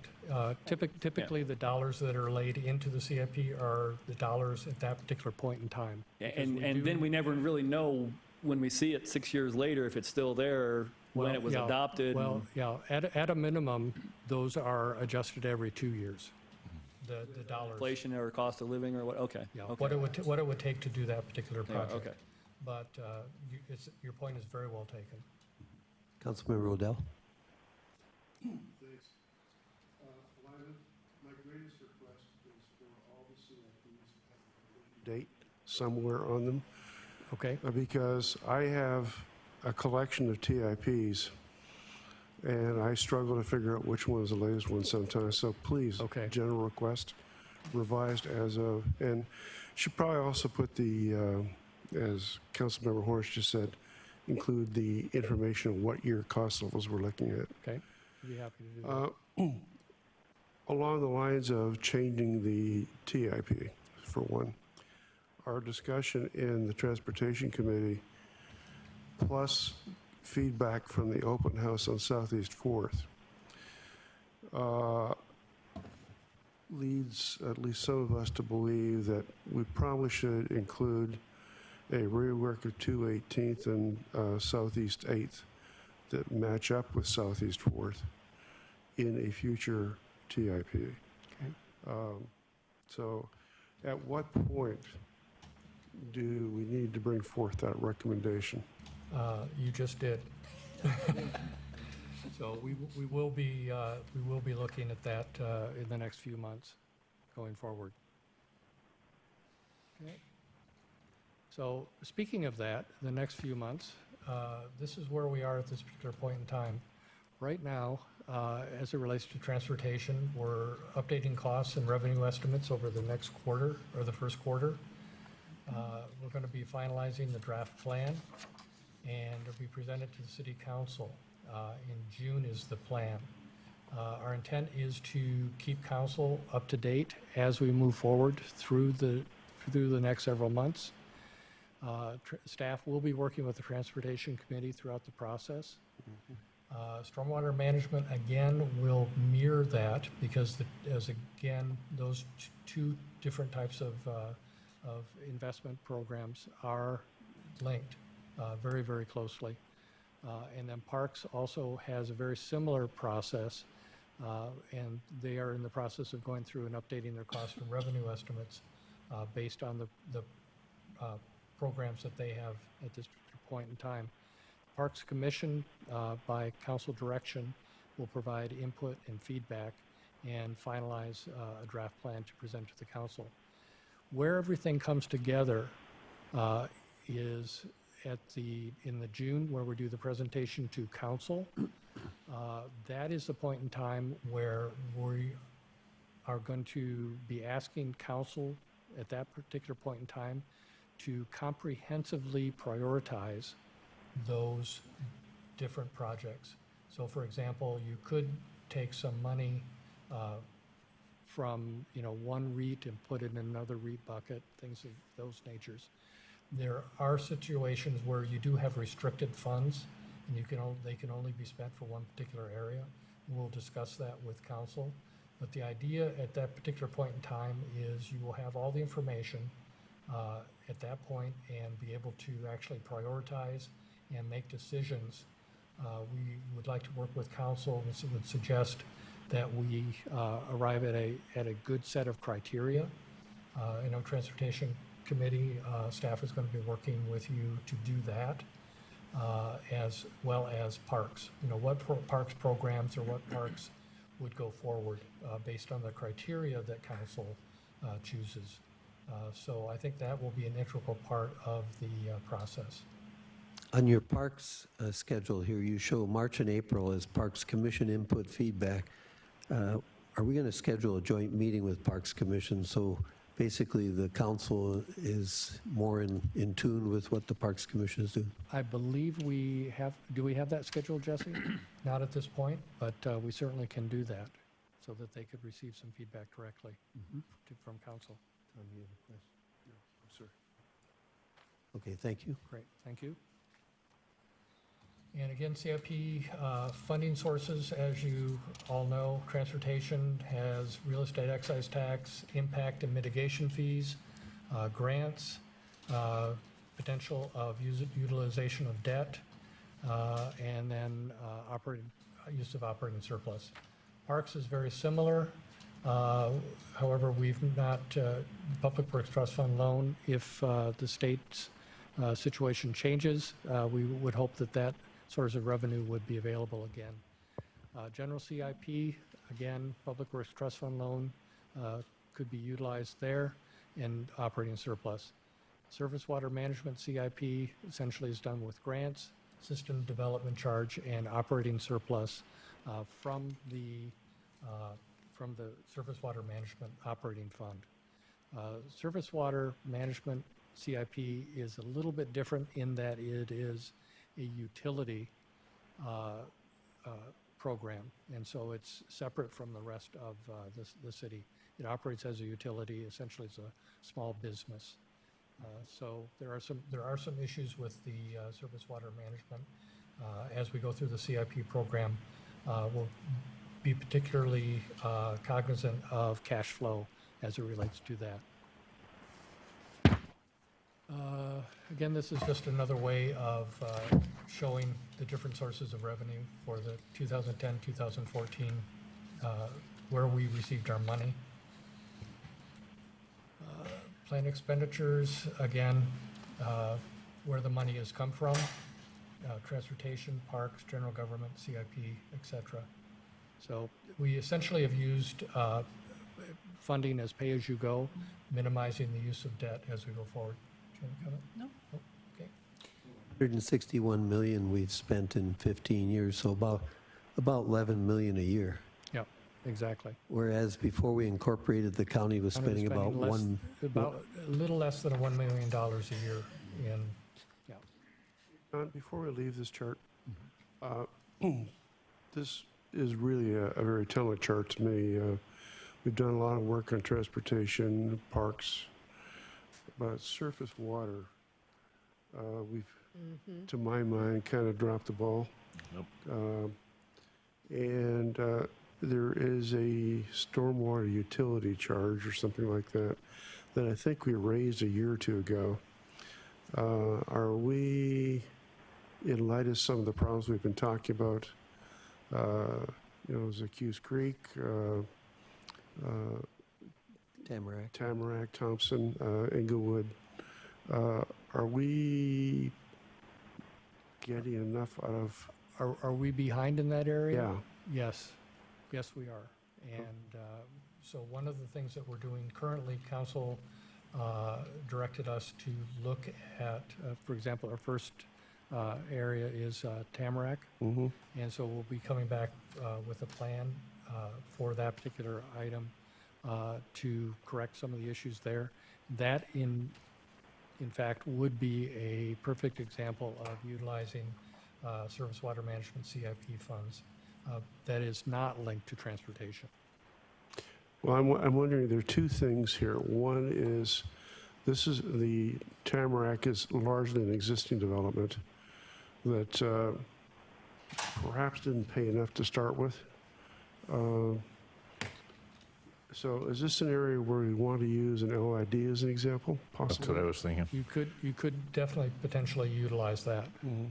Yeah, and Or- we'd be happy to come back and have that discussion with council or with the finance committee about the potentials, uses of a ULID, the Utility Local Improvement District. Percentage of the cost. Yeah, for a certain percentage of the cost. Not necessarily the whole thing, but and the it's, in a sense, it's unfair to make the rest of the community pay for something that Right. was And missed several years ago, but historically, the council has basically put some seed money in past budgets for a cost sharing if a particular neighborhood would like to develop a ULID, or an LID or a ULID program for improvements, that the city was going to chip in money to help them get started on it. But nobody availed themselves of that okay, in the past. thank you. Going forward, it could be helpful. Okay, this is general fund, street fund operating surplus was approximately $64.9 million over the past 10 years. So that's one particular way of funding those capital projects. And of that operating surplus, $50 million was transferred to CIP over the past 10 years. Now, this is something that we wanted to cover. Council in the past has prided themselves in a responsible use of debt. These are the conservative tenets that we've operated under. We do not use debt for operations. It's a very bad thing to do. It has been utilized for urgent demand for large projects, is potentially a good use for it. For example, if council determined that surface water needs were greater than what the capacity was of the city's current funding, we could in fact use revenue bonds, or we could borrow against ourselves, against the general fund, basically, do a loan from the general fund for that particular instance. I teased Joe that could be potentially our best rate of return on our investment portfolio, given the interest rates these days. So, for example, for lack of a better term, when it pencils out, so for example, if the cost of borrowing is less than what we're experiencing in inflation, it may be a good time to raise debt or utilize debt to do that. For example, let's say your cost of construction is 8% per year. Maybe a good time to essentially borrow money at, let's say, 3 or 4%, get the project done, and you'd be money ahead. Then here we go with the intergenerational equity. That is the concept that, for example, if you want to do a particular project and you finance it over 20 years, the people that have saved the money, the taxpayers that have saved the money over that period of the previous 20 years to pay for it, the people that would utilize it after the fact would actually be getting something for free. So the idea behind intergenerational equity is people would be paying on it over the useful life of that particular project, whether it be a park, improvement, roadway, et cetera. So that's the idea of the intergenerational equity. Thus far, Sammamish has not utilized much debt. They've decided to use pay-as-you-go. It has served us very, very well. It's kept our debt low. It's kept us determining and prioritizing those particular projects that we do value and that we want to move forward with. So basically, this responsible use of debt means and assessing its long-term impact on the city as well as the future. So Not quite the same as the federal government, right? not quite the same, Not quite. and we pride ourselves on that. Okay. So at this particular point in time, again, to talk about our responsible use of debt, the 2001 Public Works Trust Fund loan, we borrowed originally $10 million, and we have a remaining balance of about $3.2 million. That is at 0.5% interest rate. We are in no particular hurry to pay that back. We could pay it back out of reserves, but at 0.5%, we're hopeful that given the economy, interest rate is rising, that will more than cover that. The King County bonds, those are bonds that when we incorporated and or annexed, that is money that King County, that is our share of King County surface water debt. So at this particular point in time, it's about $275,000. One of the things that we prided ourselves at, if you look at the bottom part of the graph, or bottom part of the slide, is our debt capacity. We don't necessarily want to suggest that we should take on that debt, but we have quite a debt capacity of about almost $683 million available to us based on our assessed value. And this is a slide that I wish Joe were here for. But essentially what this is, and for those that, for Chris and for those that were here from the Finance Committee, this particular slide incorporates the adopted CIP plans thus far, as well as adding in all those capital projects that were identified as potential projects from, for example, the comp plan or other documents the city has been able to identify. So you can see that they're really fairly close. They mirror each other quite closely, looking at the potential spending as you go forward. I will point out that there's a little dotted line there. That is the CIP threshold 6 years out. So 2021 is basically where the CIP is cut off. So the things that are moving forward, that are moving out, are beyond the CIP. And I'm sorry, the ones moving forward are, beyond the CIP, the ones to the right of the dotted line are beyond the CIP. So essentially, this is a work in process, and as was mentioned here, the surface water management does look like it will require some borrowing going forward to meet its cash flow projections. So this is something that we will come back and have further discussion with the council on. And I will point out that the further to the right you go, the higher the level of uncertainty. As you know, it gets fuzzier looking forward and making projections further out into the future. Chris, any update or comments on that? No, I think you did very well. Okay. Okay. Sure. I just want to understand the assumptions on this as well. It does not include any of the operating surplus applied to the CIP ending fund balance, correct? That's where we wish Joe was here to explain exactly what's in here. I think we're going to get to that level of detail, I think I'll have to defer to replying to you tomorrow. But what you're saying is it doesn't include any road projects that go beyond the CIP? No, actually, it does include road projects beyond the CIP that have been identified thus far. Because you show the ending fund balance going up monotonically after 2021. That would imply you're not spending any money on capital projects. Those are the projects that have been identified thus far, so we will continue to revise that with council's help.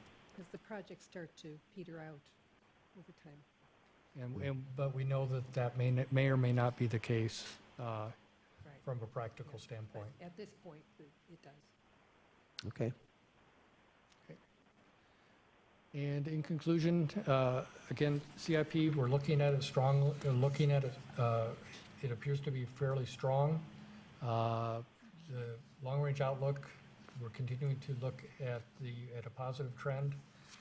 We may need to do some internal cash flow borrowing from the general fund for the stormwater projects.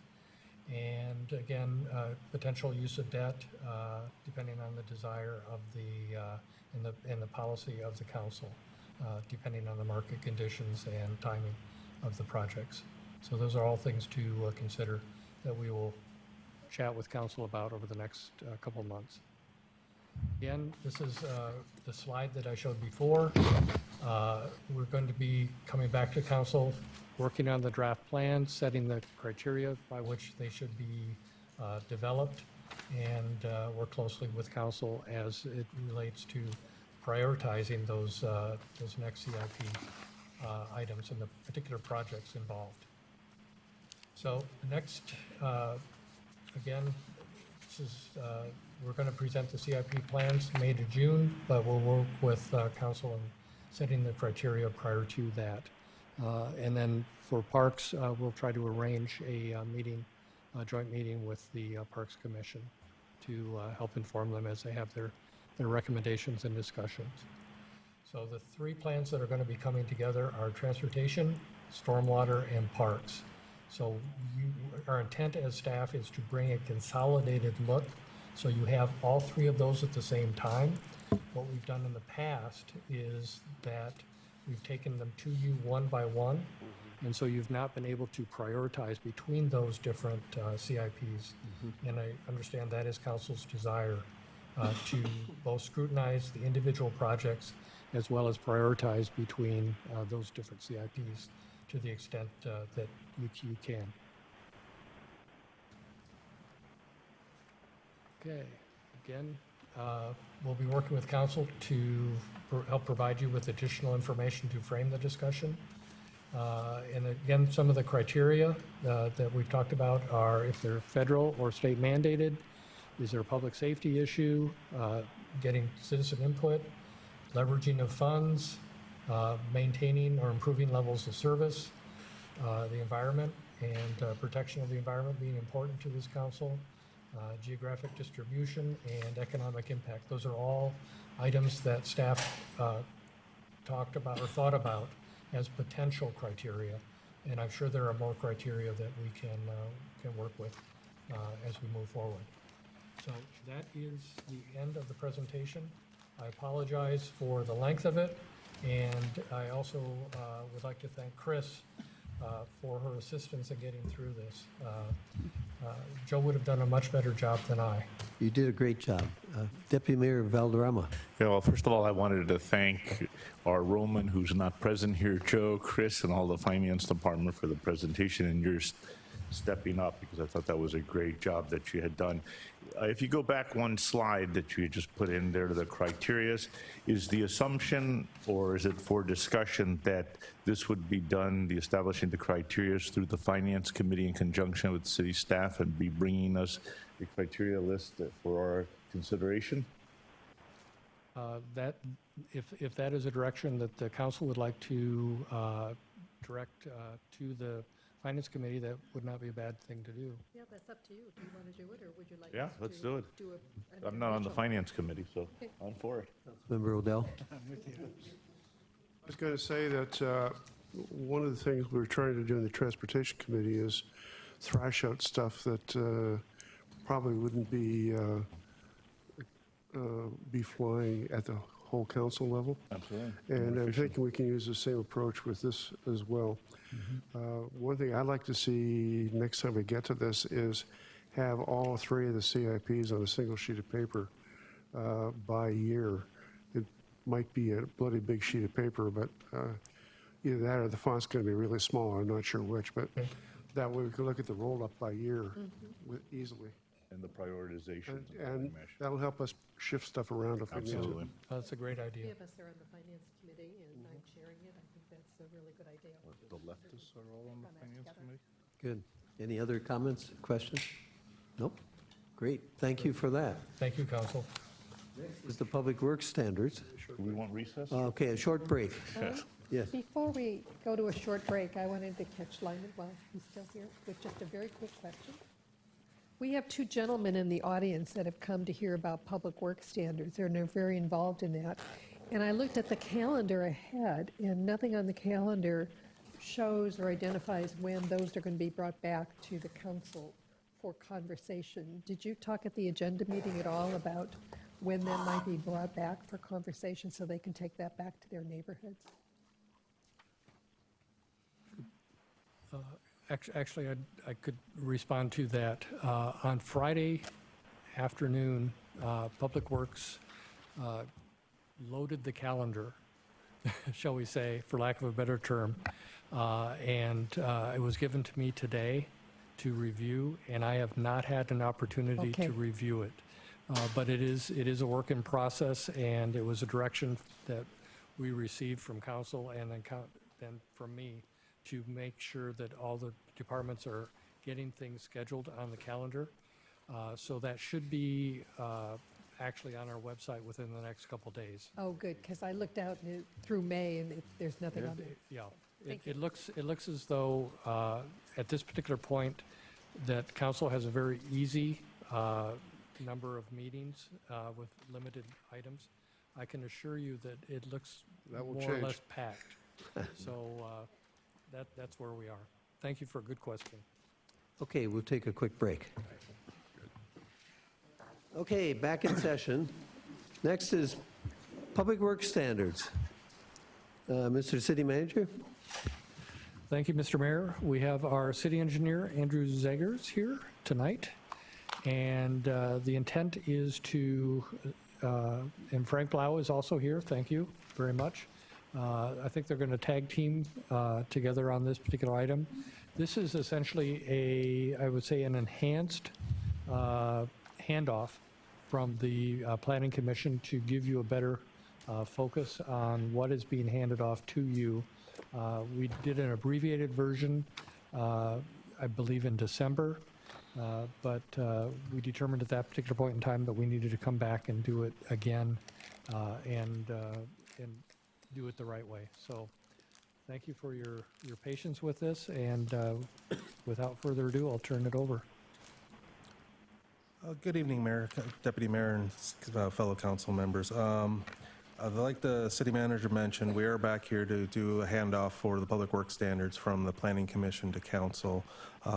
We had some scheduling conflicts back in December, so we're back here to, like it was mentioned, kind of get more of the input from the Planning Commission during the meeting.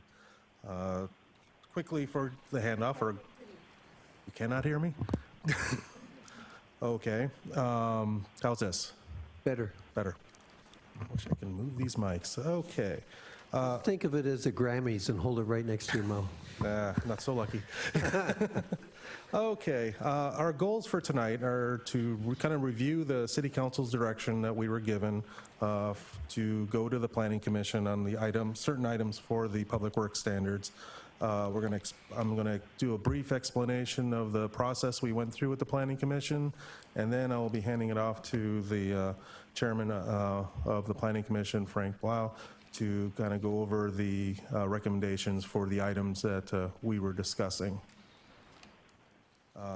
For the city council direction, back before I got here in February, we were given direction to go to the planning commission to make review and policy recommendations for certain items in our standards. And those items are really 5 different items. One of them was kind of a change in street classification, naming some of the kind of the standards and items that can dictate and define those classifications.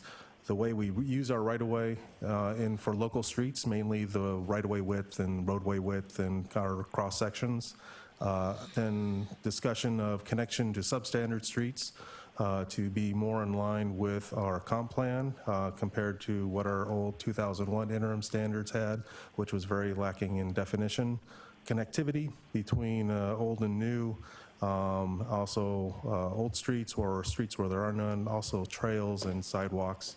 And then the last item was street trees and bringing discussion into that to improve and expand on our street tree list. So when we went to the Planning Commission, we went to several meetings. The first one was in May 21st on 2015, where we introduced the topics. We then had public meetings on July 23rd and September 3rd to kind of go over and discuss those topics. A public hearing was held on September 18th. Then following that was deliberations to where the Planning Commission voted on the items, and then here we are now passing those recommendations over to council. So with that, I was going to hand it over to Frank, and we can start going over each item. Okay. Good evening. And I will take Mayor Jaron's recommendation and pretend it's the Grammys. I will not do my Taylor Swift impersonation tonight. Sorry. The first topic that we discussed was a classification of streets. And what we did in this particular item for consideration was there was a matrix of street types that determine the width of a particular street type and some of the characteristics of it and some of the governance around it. What we did is we looked at, in particular, a classification that was previously known as a local road feeder, which was kind of a non-standard term if you look at our surrounding cities. And what we did is we changed the name of that to neighborhood collector. It made more sense and descriptive and fits with sort of best standards for this. There actually was a standards document that we looked at for that. So if you take a look at the next slide, this is an example of the proposed neighborhood collector road. And I'm sorry, I don't have the chart with all the numbers in front of me for what the width is, but this is, I believe, the 3rd or 4th largest out of 5. Actually, when we go down neighborhood, we're still within the recommended 28-foot roadway section. We want to keep it in the neighborhood category before we expand to the arterials. So for some of the technical descriptions of this stuff, I am going to defer to Andrew, who has those numbers in front of him, which I do not this evening. So, but this is an example of what that neighborhood collector looks like. Do you want to ask questions as we go along, or you want me sort of to plow through? Or I know you guys kind of prefer the interrupt and make me nervous as you ask questions as you go along. If you don't mind, people will interrupt you. How's that? Okay, that's perfect. Okay. Let's do both. Okay.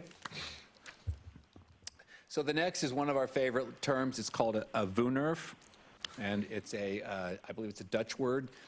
And this is primarily in the town center, and these are, in a sense, walkable alleys, walkable and in some cases drivable alleyways, but they're not hidden back roads. They're more usable, mixed use, and this was primarily for consideration under the town center. I don't really see these going up in our neighborhoods because we don't really have this character, but in our town center there might be some opportunities, so we wanted to include this.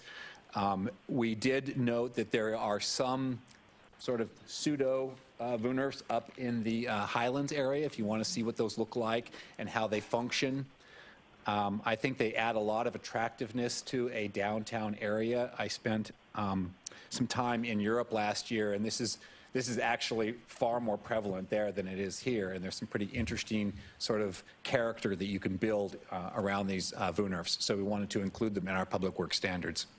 Frank? Yes. I don't disagree with the fact that these things are very attractive and do add a different element to a community. But just looking at well, I'll take the upper right-hand picture here. The area on the lower left-hand corner of the upper right that's blocked off by that fence, is that actually public right-of-way that's being used for that restaurant, or? I don't know the answer to that, actually. Is that what you were thinking, though, that might happen, or? Actually, when we looked at them, that's the first time I've seen that particular picture of one. We were actually more concerned with this backside view of them and sort of how they were used as transportation corridors, not so much as was the right-of-way being used by commercial use. It was kind of a mixed, a blending in there, but I'm not sure about the exact specifics of that picture. Okay. I have a question. Go In ahead. your travels to Europe, I would bring attention to the left picture up here, my left, and the sign that's up there, is that the universal European sign for a WUNRF? I don't know, actually. That's a great With the sign, person though. walking, the kid playing the Yeah. car, and the Playing house. soccer. Playing soccer. Perfect. Well, That's what makes it universal. Yeah, they actually have, most cities that I visited, I was in Austria and Switzerland, have these walkable zones where you're actually not allowed to drive.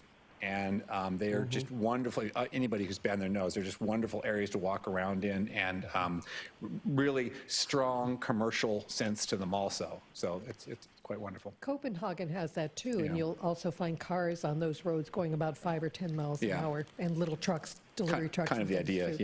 yeah. I got on one of those in a rental car in Vienna one time, and I had everyone shaking their finger at me. Going the wrong way. Yeah, I remember in Italy once, I saw a guy going down a one-way street the wrong way, but his reasoning was he was going backwards. He was backing up. It was okay. Now, according to what you have in here, these are not dead-end streets. That's correct. They have to have openings on both ends, Correct, yeah, just like your alleys, right. unless there's just 4 lots. Yep. Okay, any more questions on WUNRFs? Okay, It's a great word. thank you. The next topic was the use of public right-of-way for local streets. And what we were primarily concerned with here was the width of the right-of-way. So you can see from this drawing that there is a sort of some choices you have to make about how much right-of-way the city is going to take in order to accomplish what they want to in that width. And so the arguments in favor of a wider right-of-way have to do with use. That is, you know, if you have it, you might use it for some other purposes, like gardens or something like that. You might do some other things with it. The arguments against, though, that were in some ways more compelling to the Planning Commission, one is that you don't need it. There are ways to construct streets smaller than 60 feet that still make them very functional, and you'll see some pictures of what our final recommendation was there. And cost is, of course, another issue. The more that you take on that you're going to own, while you can have the owner take on some of the median costs and stuff like that, you are asking to take on some more cost there. But more than that, we were impressed by a discussion with the previous chair, who Chairman Coleman, who had some experience with this. He talked about how as you move further back from the street, you move the houses further back from the street, what you actually end up doing is sort of disconnecting people from each other, disconnecting the community a little bit.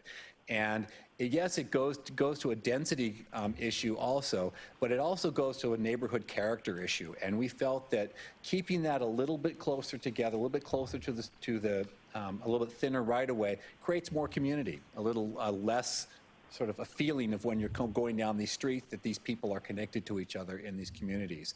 And we did look at some some photographs of these streets, and we actually did a tour at one point around the city and looked at this. And it's something, it's kind of an intangible. You can't really say this street feels more connected than this one all the time, but there is a sense that the streets that are closer together have more of a community feel to them than the ones where you're pushing the houses away from each other further. Frank, did you look at any studies, social science studies that support this? Not really, no. I suppose as you talk about density, you could increase the side yard setbacks. And I Right. think you talked about that at the Planning Commission. Yeah, I think we talked about setbacks last time, actually, and it does give you some options there, too, yes. Put around the 42nd Street barricade, where you have the street, and then you have a strip, a planting strip, and then the houses are back here, so you have fewer driveways going into the street. Interesting. And there are about 6 or 7 houses on a curve. And so you get that even better sense of community, place where kids can play, not in the main roadway, Right. and you don't have as many driveways coming in and out of the roadway as Interesting. well. Yeah, that might be something to look at. Yeah, I don't remember if that was one of the ones we toured. I don't think it was, Yeah, when but. I took a yeah. tour of the 42nd Street barricade, we Yeah. looked at a couple neighborhoods that have been designed that way. It's Right. very interesting Yeah. design.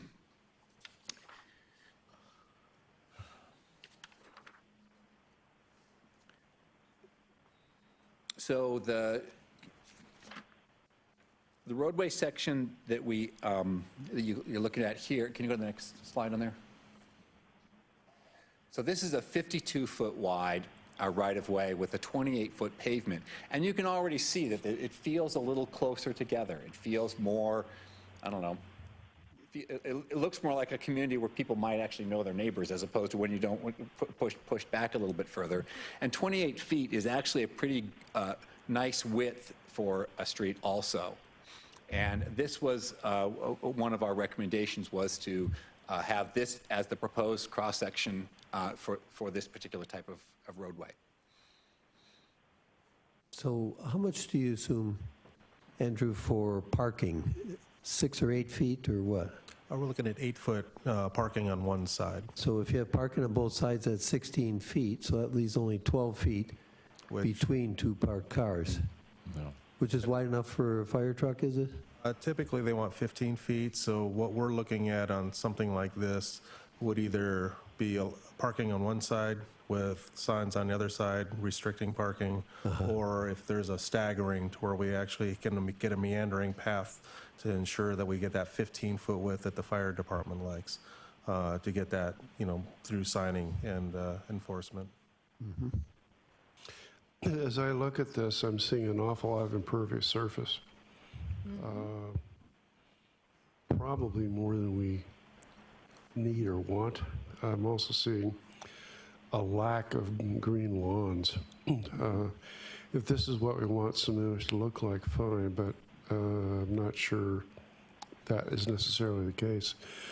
Do we really, on a local road like this, do we really need sidewalks on both sides? We we prefer that for our comp plan. That is the direction we have for a complete street. So we're allowing to have the sidewalks on both sides. If we look at we pursue future direction where we only want to direct sidewalks on one side, that's something we can look at and discuss later. But the purpose we're doing now is really in conformance with our comp plan and complete streets. Well, I live on a street in Sammamish that's about 2 short blocks long. It's one of the longer cul-de-sacs. And we have, I think, a 28-foot street. I should go out and measure it, frankly. But we only have sidewalk on one side. And my experience is that people are very happy to either go across the street to walk on it, or they will simply, because of the lack of traffic, walk on the roadway on that side, particularly at midday if there isn't much going on. Now, I don't know if this is intended to be a real through street. If that's true, that may be changing the complexion of things. But what we're sacrificing here is an awful lot of lawn. And one of the things about the planters for the trees here is they're very small. And I think they eventually may limit the health of the trees. So it might be better to kind of split the difference here, take out the sidewalk on one side, shift the pavement slightly to that side, and allow people bigger lawns that, I mean, we plant the trees in the lawns instead of in the, as we're showing them here. You get the houses closer together too then. No, you maintain the right-of-way of 52 feet. You just have a lot of planters. Well, have a lot of lawn.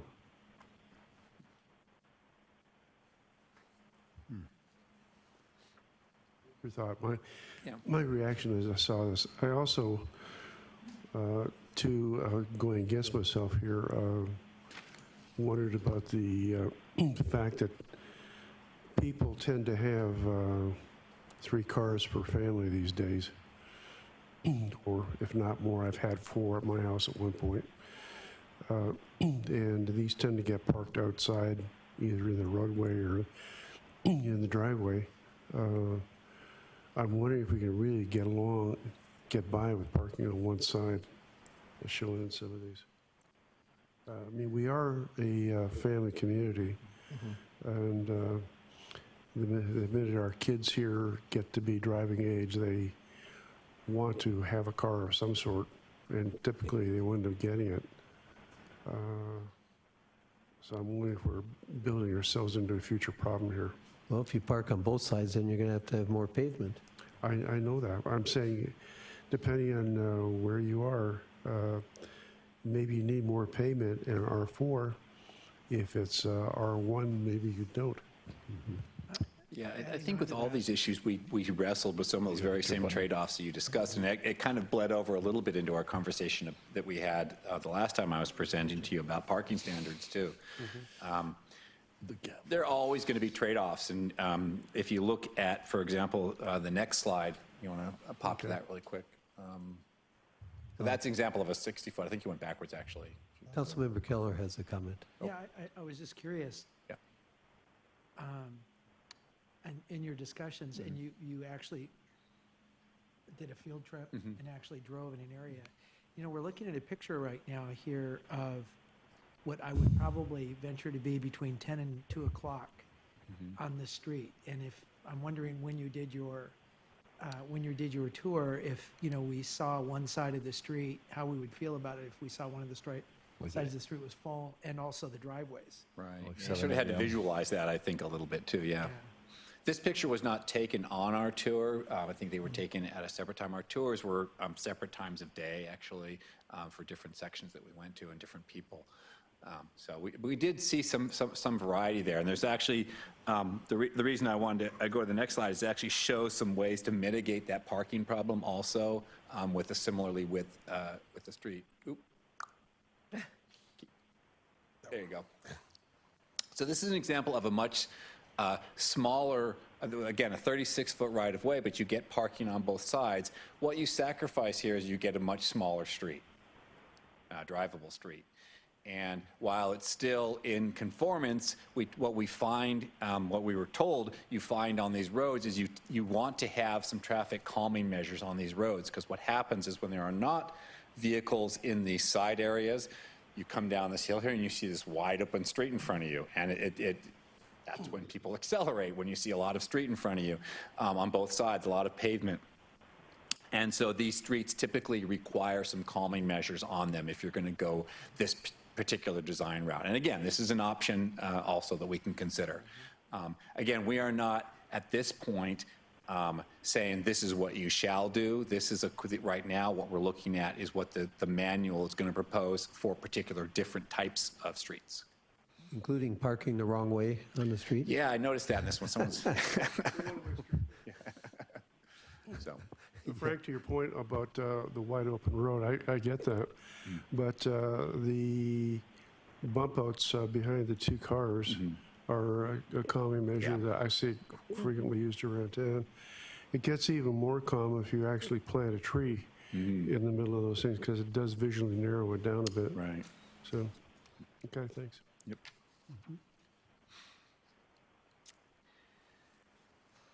So the next section that we looked at was connecting to substandard streets. And what we're trying to do here is balance different interests. You have people on either side of the substandard street while maintaining an existing neighborhood character. And because this particular one has a very technical component to it, that is the standards that we're referring to, I'm going to defer to Andrew to describe this very technical drawing from an organization called MASHTO, based on roadway design standards manuals. Okay.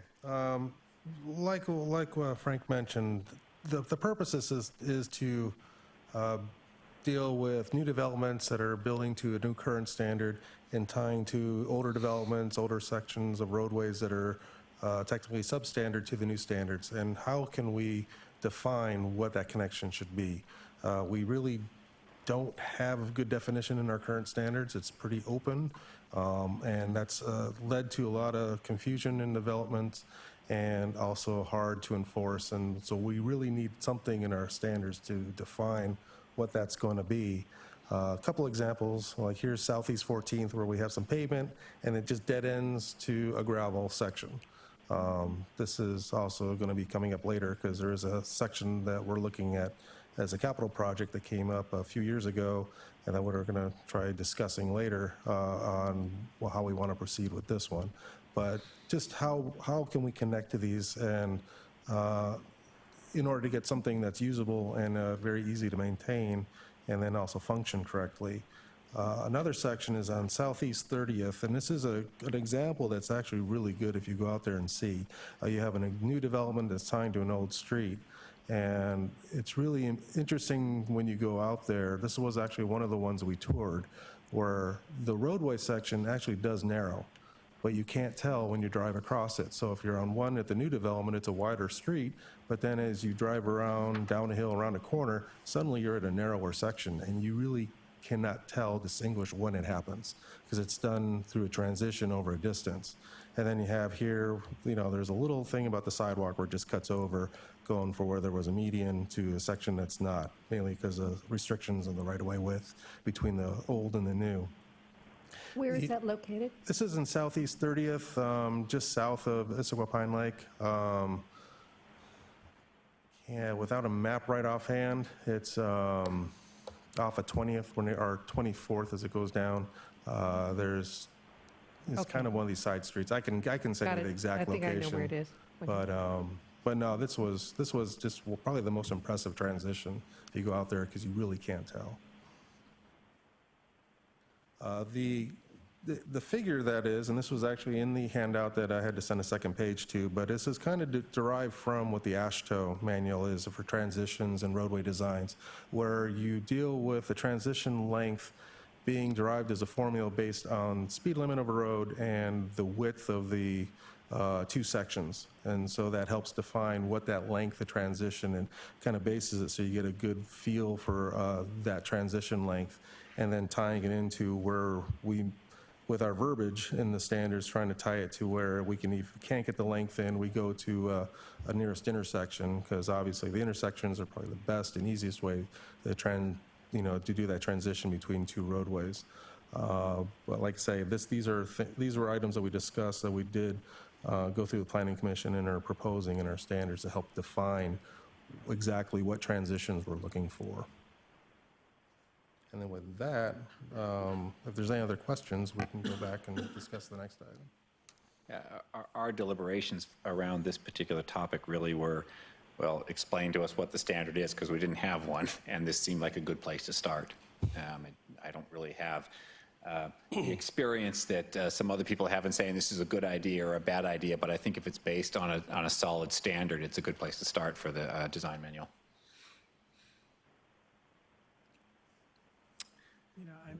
I'm curious, if I might jump in. Go ahead. Substandard street, I'm looking at this, the area that is substandard was built to rural standards previous to the city incorporating. I'm just making some assumptions, something like that earlier. But the road was a residential road that would be appropriate to handle the traffic that it was built for, I'm assuming. And the new development, if it's a like residential area with similar density, the new standard is what we are suggesting is the level of quality that we want our roads built to. But so when you say substandard roadway, it's interesting the original one was built for the traffic that was there. It's just substandard to our new norm. I think when, Is that- yeah, I think Is that a fair explanation? that is a fair explanation. I think when I say substandard, it is, you know, when we're saying our current standard is being a roadway section in, say, the 28-foot roadway width with sidewalks, curb and gutter, where old King County sections didn't have a different type of curb, they didn't have a sidewalk, or could it be just a roadway with open ditches? Those, we look at, it's the same function class of the road, a local road to a local road. We wouldn't want to do any sort of defining of connecting a higher class road to a lower class. That's just something that is not encouraged. It's not something we push. We want to make sure whatever roads that connect to each other function the same way. And so we're not having or impeding any more mitigation or any needs for mitigation. We want to keep that like for traffic-wise, but we just want to work on developing a way to connect to those streets and essentially help define a developer what type of work they're expecting to have to do. So the connotation of substandard, just, as soon as I look at it, Yeah. I think, oh, this other road is bad, but the reality of it is. Doesn't meet our current standard is, I think, the best way to explain it. Huckabee? Yes, I know exactly where that is, and I walk on it very frequently, because when you go west on 32nd Street, and John and I took a little drive around the community, and I shared that with him. When that was opened, it connects 32nd Street at the barricade with all the American Classic homes in a wider street. It goes to an older residential street, curved, no lights, going down the hill. And it's the problems it's created. It was a walking route for the kids before, but now, because it is open and people can drive to Pine Lake Middle School and to Discovery School, the amount of traffic on that roadway coming from even west of the neighborhood has increased dramatically. So instead of a safe walking road, it's no longer a safe walking road. So it's more people are driving. And when Snake Hill is closed, it's going to get even worse, because it's going to be the route from that area to get west out to 228th. So it's been a real concern, and I hear about it every day, that this changed the character of the neighborhood, because the kids can't play there. You can't walk on the street with your dog anymore.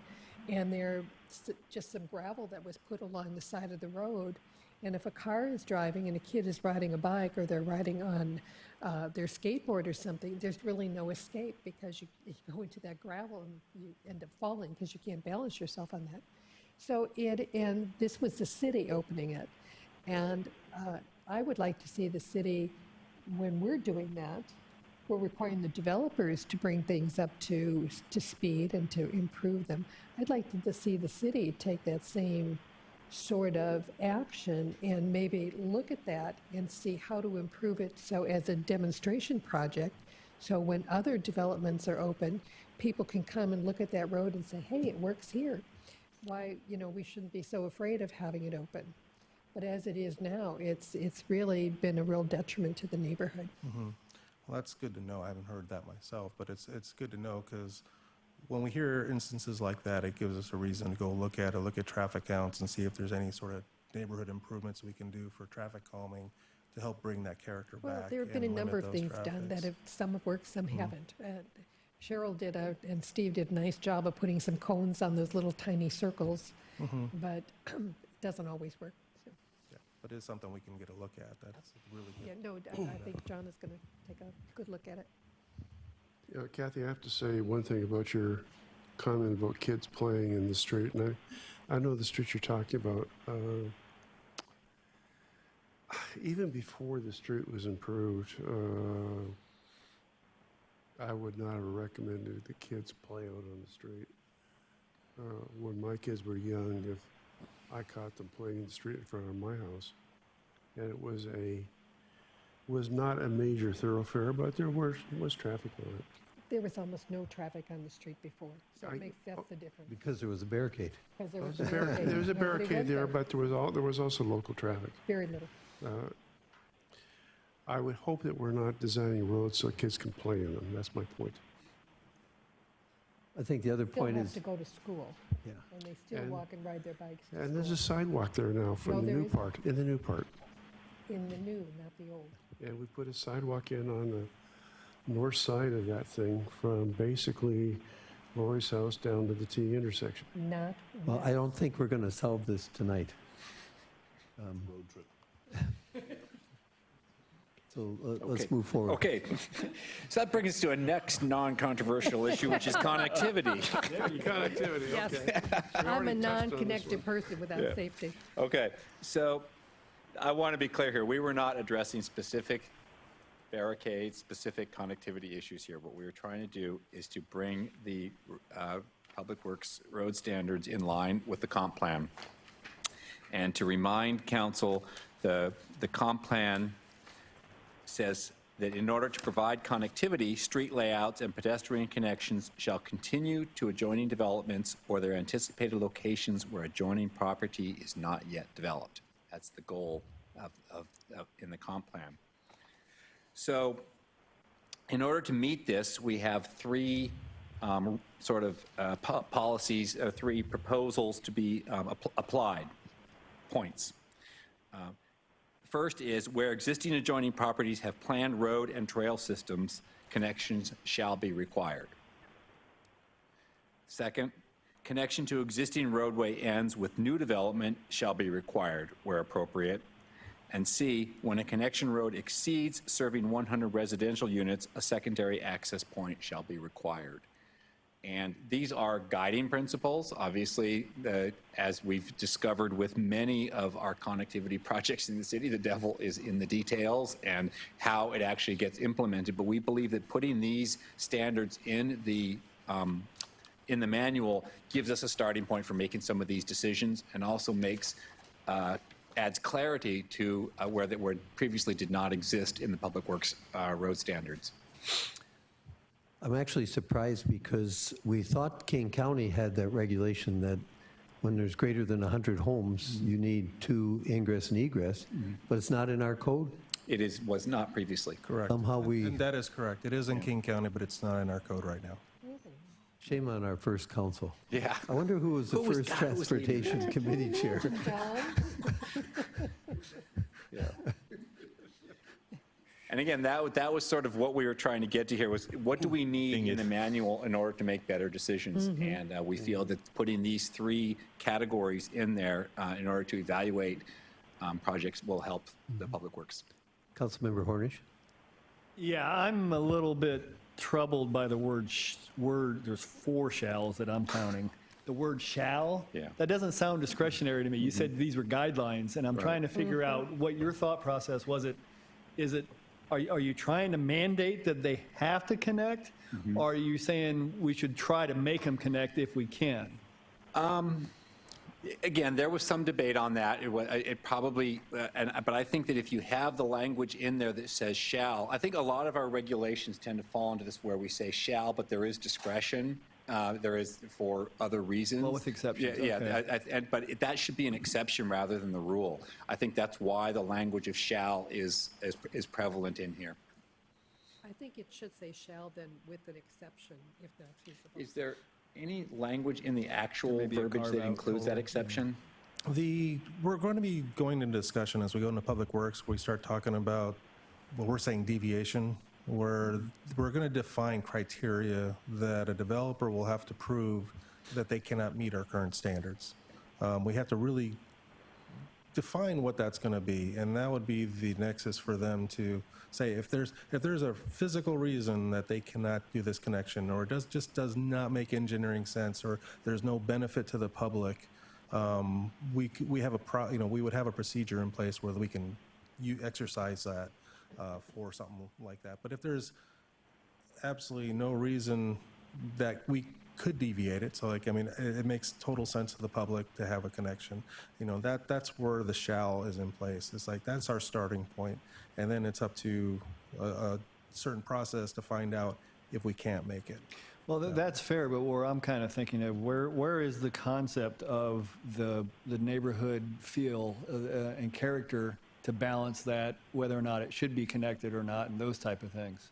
Well, I think that's what we're doing, is we're following the comp Comp plan. plan, yeah. That's what we're trying to do. And But the so- comp plan was wanting to preserve the characters of the neighborhoods as well as connectivity. So, but this says connectivity is more important than neighborhood character, I think, as written. I think it says that. Well, I would say that, that the comp plan uses that shall language also. And the comp plan talks about, that shall continue to adjoining developments, for example. So we're kind of following along that. Again, remember, this is a standard, not the process. This is the standard that the process is derived from. And my personal opinion is if your standard doesn't start out saying shall, it's going to be automatically be seen as squishy. Not the standard. Yeah, and it's not a standard then, it's just sort of an idea, right? And this is a Public Works standards document, and so the language of shall makes sense to me. Councilmember Keller. Yeah, I would just jump in on, shall, pretty much. I could see why Councilmember Hornish, took that, it's highlighted on mine, the shall also. Whenever I see this shall in the comprehensive plan, whenever I've seen it there, I stop and take pause because that means we're going to do this. Right. And I'm curious, we have a second attorney here that maybe we could ask for a second opinion on a shall.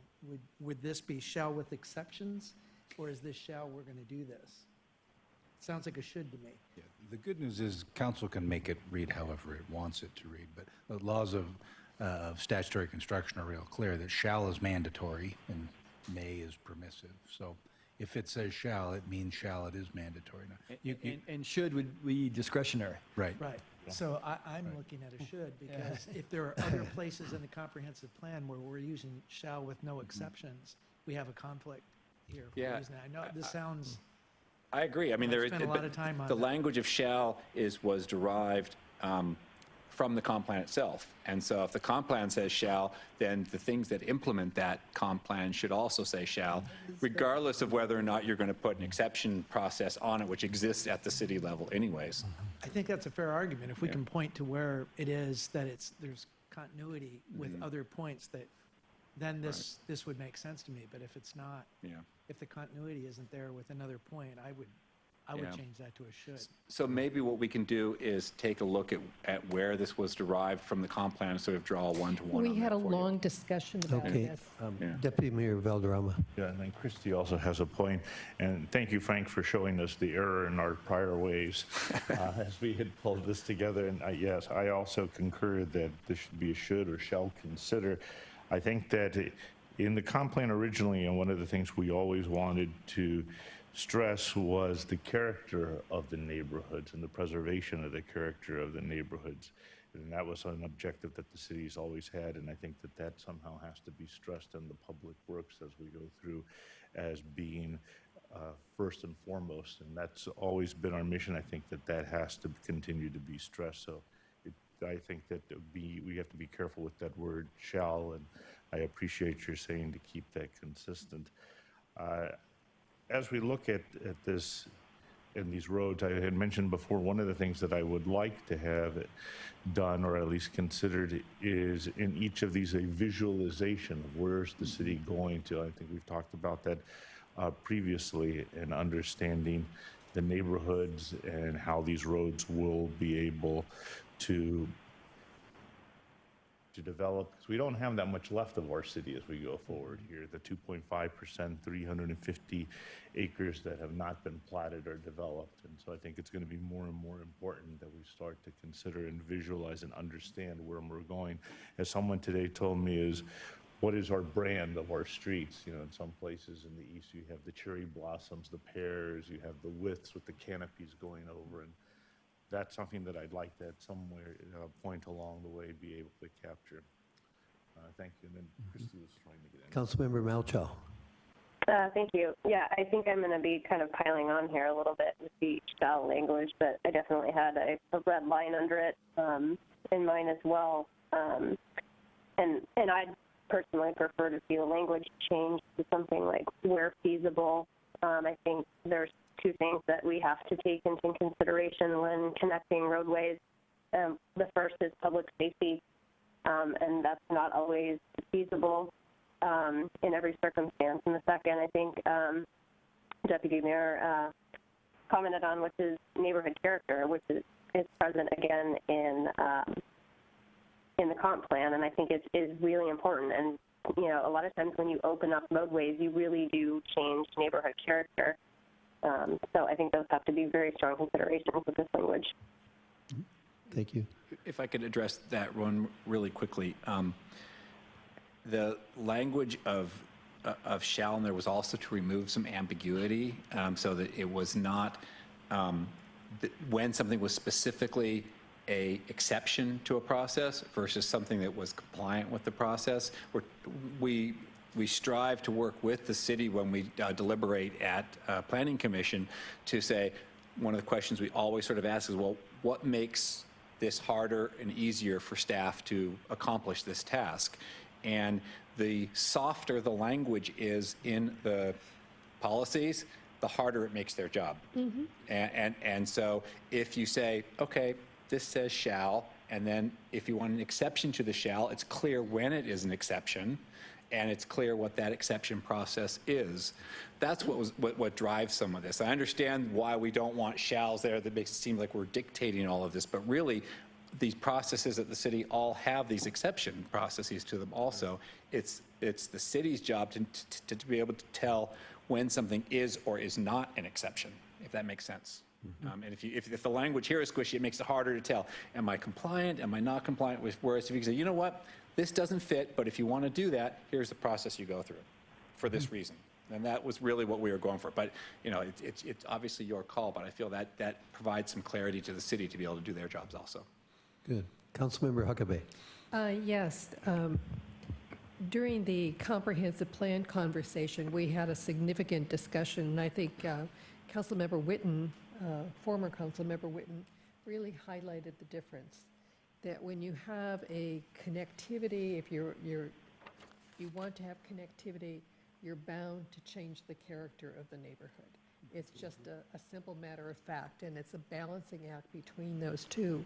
But if you look at the 3 pages of the comp plan that I sent to Scott Fletcher, explaining why I was concerned about the connectivity issue, because we came down on connectivity in the comp plan, tried to craft and put in words like safety, or if the roads were not standard, we shouldn't do the connection until it was brought up to standard. And that didn't get supported. So I'm concerned that we've locked ourselves into the comp plan in a way that makes it difficult when we come to this discussion here. Okay, you've got notes on that, don't you, Ed? I do. Good. Quite a few. Councilmember Odell. Well, between the time I punched the button and now, some of these subjects have already been taken care of. But what we're dealing with here is a fundamental dichotomy between trying to improve the connectivity around town so we don't all have to use 228th as the only way to get around the city, versus protecting the character, in quotes, of the individual neighborhoods. And nobody on this dais wants to really push for major changes in character of their neighborhoods, because that's why we moved here, folks. If we keep shall in here, to me that implies an obligation to improve the downstream substandard road that this new road is now connecting with, this new segment is now connecting with, to make it a through street. To wit, the discussion we just had on Southeast 32nd Street. The problem, though, is that we're no longer a community of 25,000 people. Old Sammamish is now 50,000 people, and we have another 10,000 people who just joined us. So there are going to be more people trying to go more places around town. It's a difficult balance between increasing mobility and at the same time avoiding some of the situations like the two gentlemen in the back commented on earlier tonight about not wanting traffic to go through the neighborhoods. We also, from a public safety point of view, cannot continue to have large isolated cul-de-sacs. Windsor Green was a very large, I think, 250 house cul-de-sac at one point, which is why we put 244 through. And folks, I'm not sure what we do about this, but this is a problem we struggled with in the comp plan, and it's a problem we're going to continue to struggle with. Okay, I think we can move forward. Okay. And the last topic that we discussed was an update to the street tree list, and we had 3 criteria for this update. 1 was to promote diversity. 2 was to use the appropriate type of trees for right-of-ways. For example, not coniferous trees, because they don't grow in a kind of way that's amenable to a right-of-way. And to be consistent with local municipalities and urban forest strategic planning. We definitely envision that this topic of what is an appropriate street tree, and you can look, we actually listed some here and showed some pictures and things like that. We believe this will come up again when we discuss the urban forestry management plan later in the year. So we don't want to get too bogged down in the details of this particular species versus this particular species belongs on this list or not. But the idea that we do have this list and it should be aligned with not only best practices for street development, but also with the urban forestry management plan, which is as yet to be finalized. So that was sort of our thinking around putting together some basic standards in this right now. Councilmember Huckabee. Yes, I like the street tree, the tree list, because I think I saw that from Seattle and saw that at the urban forestry project. It would be really nice to not just segregate it by large and medium and small, but if we had small street trees that are compatible with narrow green spaces or something of that sort. So an individual doesn't have to sort through a list of 60 or 70 trees to find the 2 or 3 that are the appropriate street trees for their location. Right. And to a point that But I think when we go to the urban forestry plan, yeah, we'll soon get enough that. to get that done. Yeah. That Valderrama made about different streets having different character. You might want some that have the slightly overgrown trees, cherry blossoms and stuff like that. That's the kind of thing that I think an urban forestry management plan would deal with a little bit better. It's kind of hard to do that from this perspective. We don't have the right levers and the right to say, well, maybe the watershed isn't right for that particular type of cherry tree in that location. And there's going to be some one-offs in that area, but I like the idea of being able to promote that, and I think the urban forestry management plan is probably a better tool for that necessarily than this. Excellent. Councilmember Odell. Frank, I'm not sure whether I should have brought it up earlier or waited for this. I chose to wait for this. One thing I did not see in your discussion was a lot of this town, city has cul-de-sacs.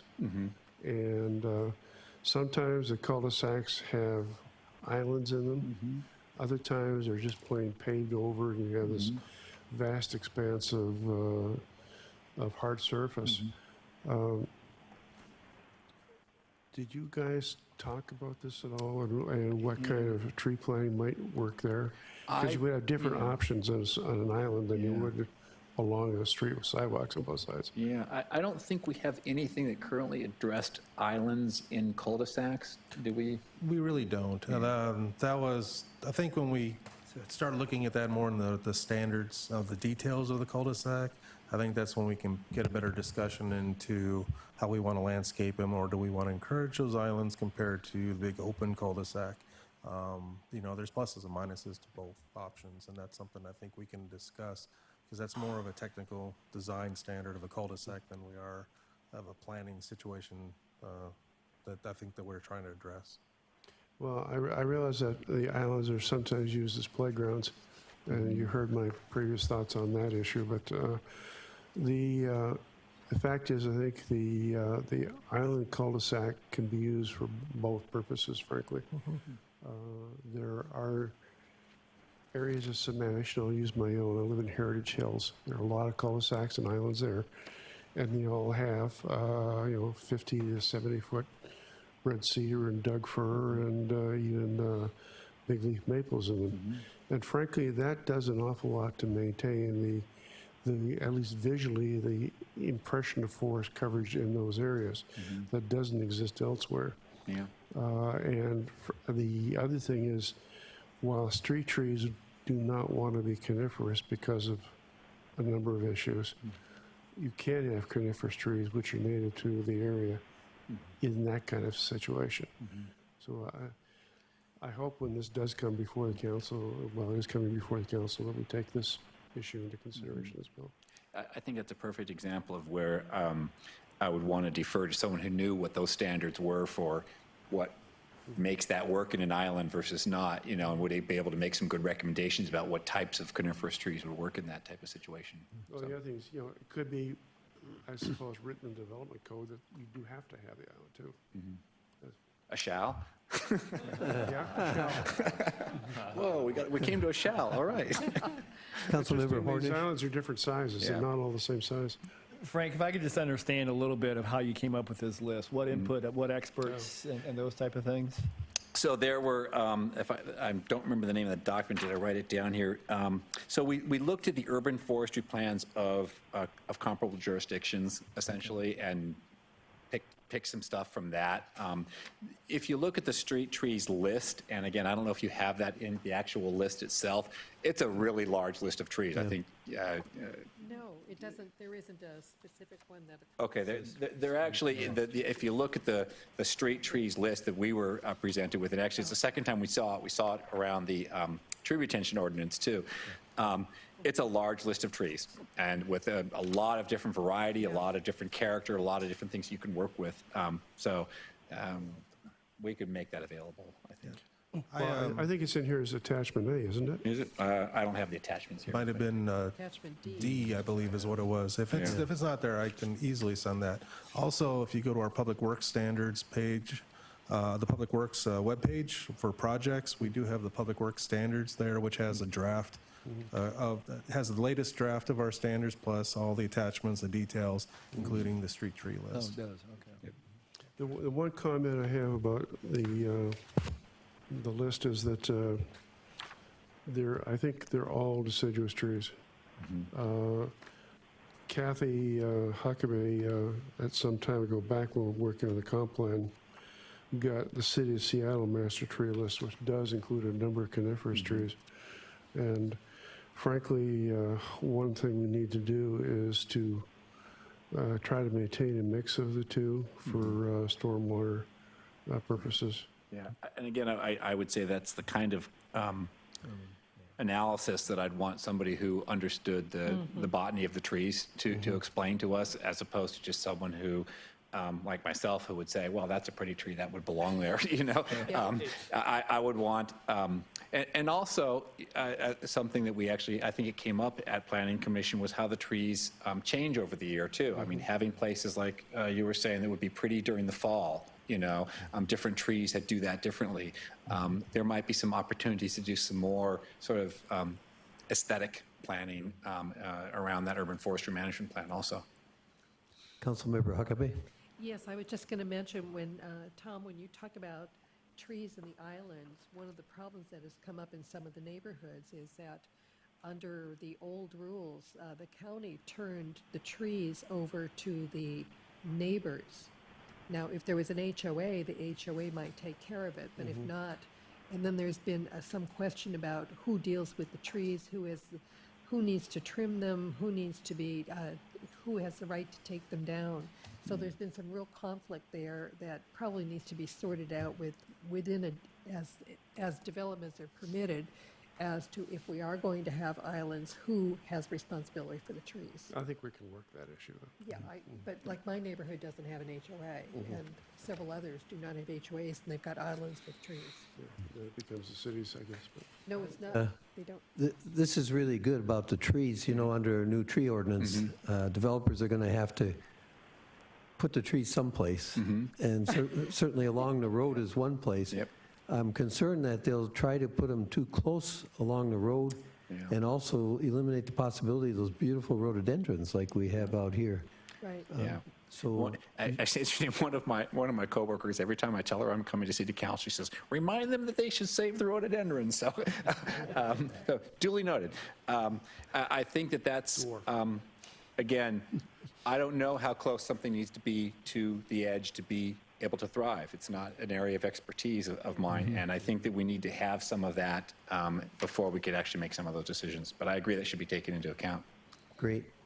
Well, do you have anything else? I have nothing else, just a page that says questions. Councilmember Melchow.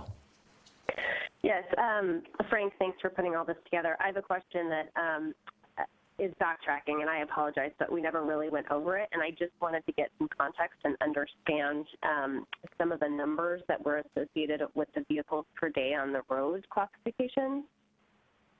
Okay. In our interim public works standards, they're different than what is being proposed here, and in the instance of the neighborhood collector and the local street, they were increased, and I just want to understand why they were increased. I can speak with that, Councilwoman. Okay. Those numbers were increased to go along the lines of the current AASHTO and design manual standards, the IT manuals. The numbers we had that in the interim were back in 2001. Of course, a lot of standards, a lot of design methodologies have changed since then. And also, when we look at capacities of what a local road can actually handle, those numbers have increased throughout the years. And so what we're doing with the new standards we're proposing is get those numbers in line with what a lot of the design standards are. Okay. Good. Okay.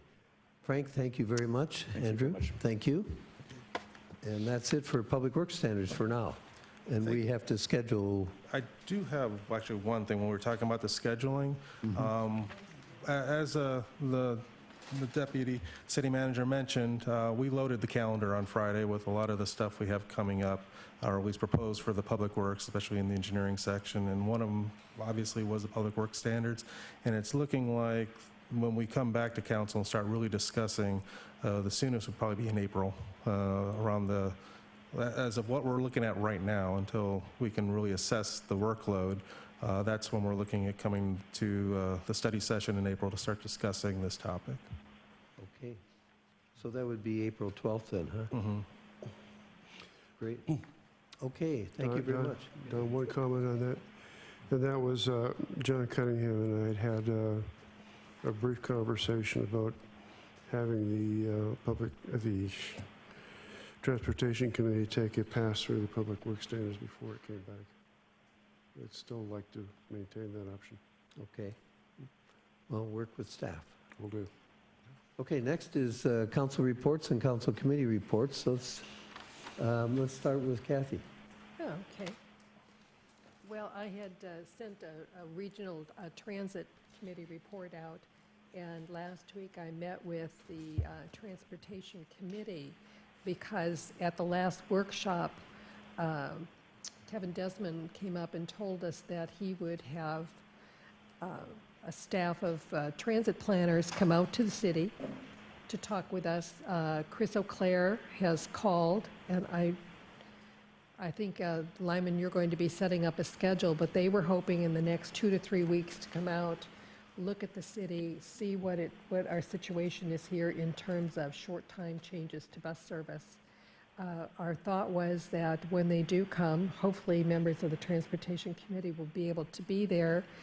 I'm thinking that one of the things we should do is take them for a short drive in the city from our park and ride to the Highlands Park and Ride, and then to the Issaquah Park and Ride, so they can get the general lay of the land, because I think there's just a real lack of understanding about the expectation that people are going to get in their car, drive 2 miles west to our park and ride, and then get on a bus and go those 2 miles back, and then even a little bit further back before they get on, even onto I-90. So understanding the lie of the land is going to be really important. And the one thing I want to remind everybody is that this area right here that we're sitting in is our transit activity center.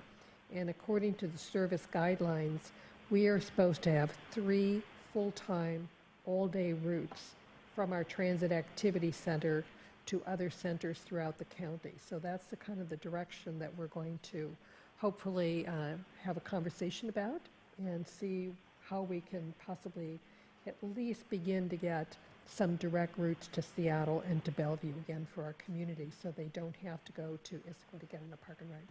Great, thank you. Tom? I'm on 3 committees in that regard, but communication, we met, what we're trying to do is get a good handle on just who does what currently at staff to better understand what's being done now, and then we'll move on forward, looking forward. Safety is coming up here next week, I think it is, and then Human Services, we continue to have a very good response from the citizens as far as wanting to help and get involved. So that's rewarding, I guess, in one way, but it also makes us really want to move forward and get it done. So we're going to try to push forward on that as quick as we can to get some resolution in time for the July, August timeframe grants and everything. So those are my reports. Good, thank you. Tom? Eastside Transportation Partnership met last Friday, and we went through a process of looking at the legislative statement for 2016, which wound up being basically an updated version of the prior year. The more extensive revision is back in the legislative committee for rework, but will also provide the basis for a future strategic plan for the Eastside Transportation Partnership, which will focus on things like 202, 520, 405, I-90, et cetera. The Transportation Committee met recently too to do a deep dive into the Southeast 4th Street issue, and we are all putting together our thoughts to discuss with the staff at the next meeting, which is probably going to be in a couple of weeks, to come back with a joint recommendation to the City Council of what the committee feels might need to be changed on that plan. One thing that we did come out with was, and I alluded to this earlier, is there is a need to, at some point, take a real serious look at Southeast 8th Street between 218 and, excuse me, 212th, and also 218 between Southeast State Street and, frankly, Inglewood Hill Road, in terms of what the future needs for those 2 streets might be, given the fact town center is happening and 4th Street still wants to be a major east-west arterial. We also attended a RIA 8 meeting, which is an all-day session called the Salmon Summit. It was held at the old, the NOAA facilities over in Sandpoint. And it was a real deep dive into the where we are with recovery of, in this case, the king salmon, the Chinook salmon, because that's what RIA 8 focuses on. The answer is we're making progress, but the fish is still under significant threat in the Puget Sound area. It was heartening to see the article in the Seattle Times this weekend about the recovery of the Elwha River. Now that the dams have been removed, that's a big plus.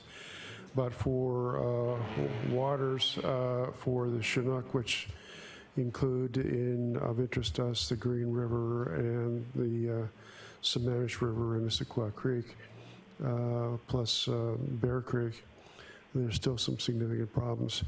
I do have hard copies of their annual report and some other documentation, which I'll make available to the council once I do my write-up on the meeting. That's all I have. Thank you. Deputy Mayor? A couple of items, I'm sure.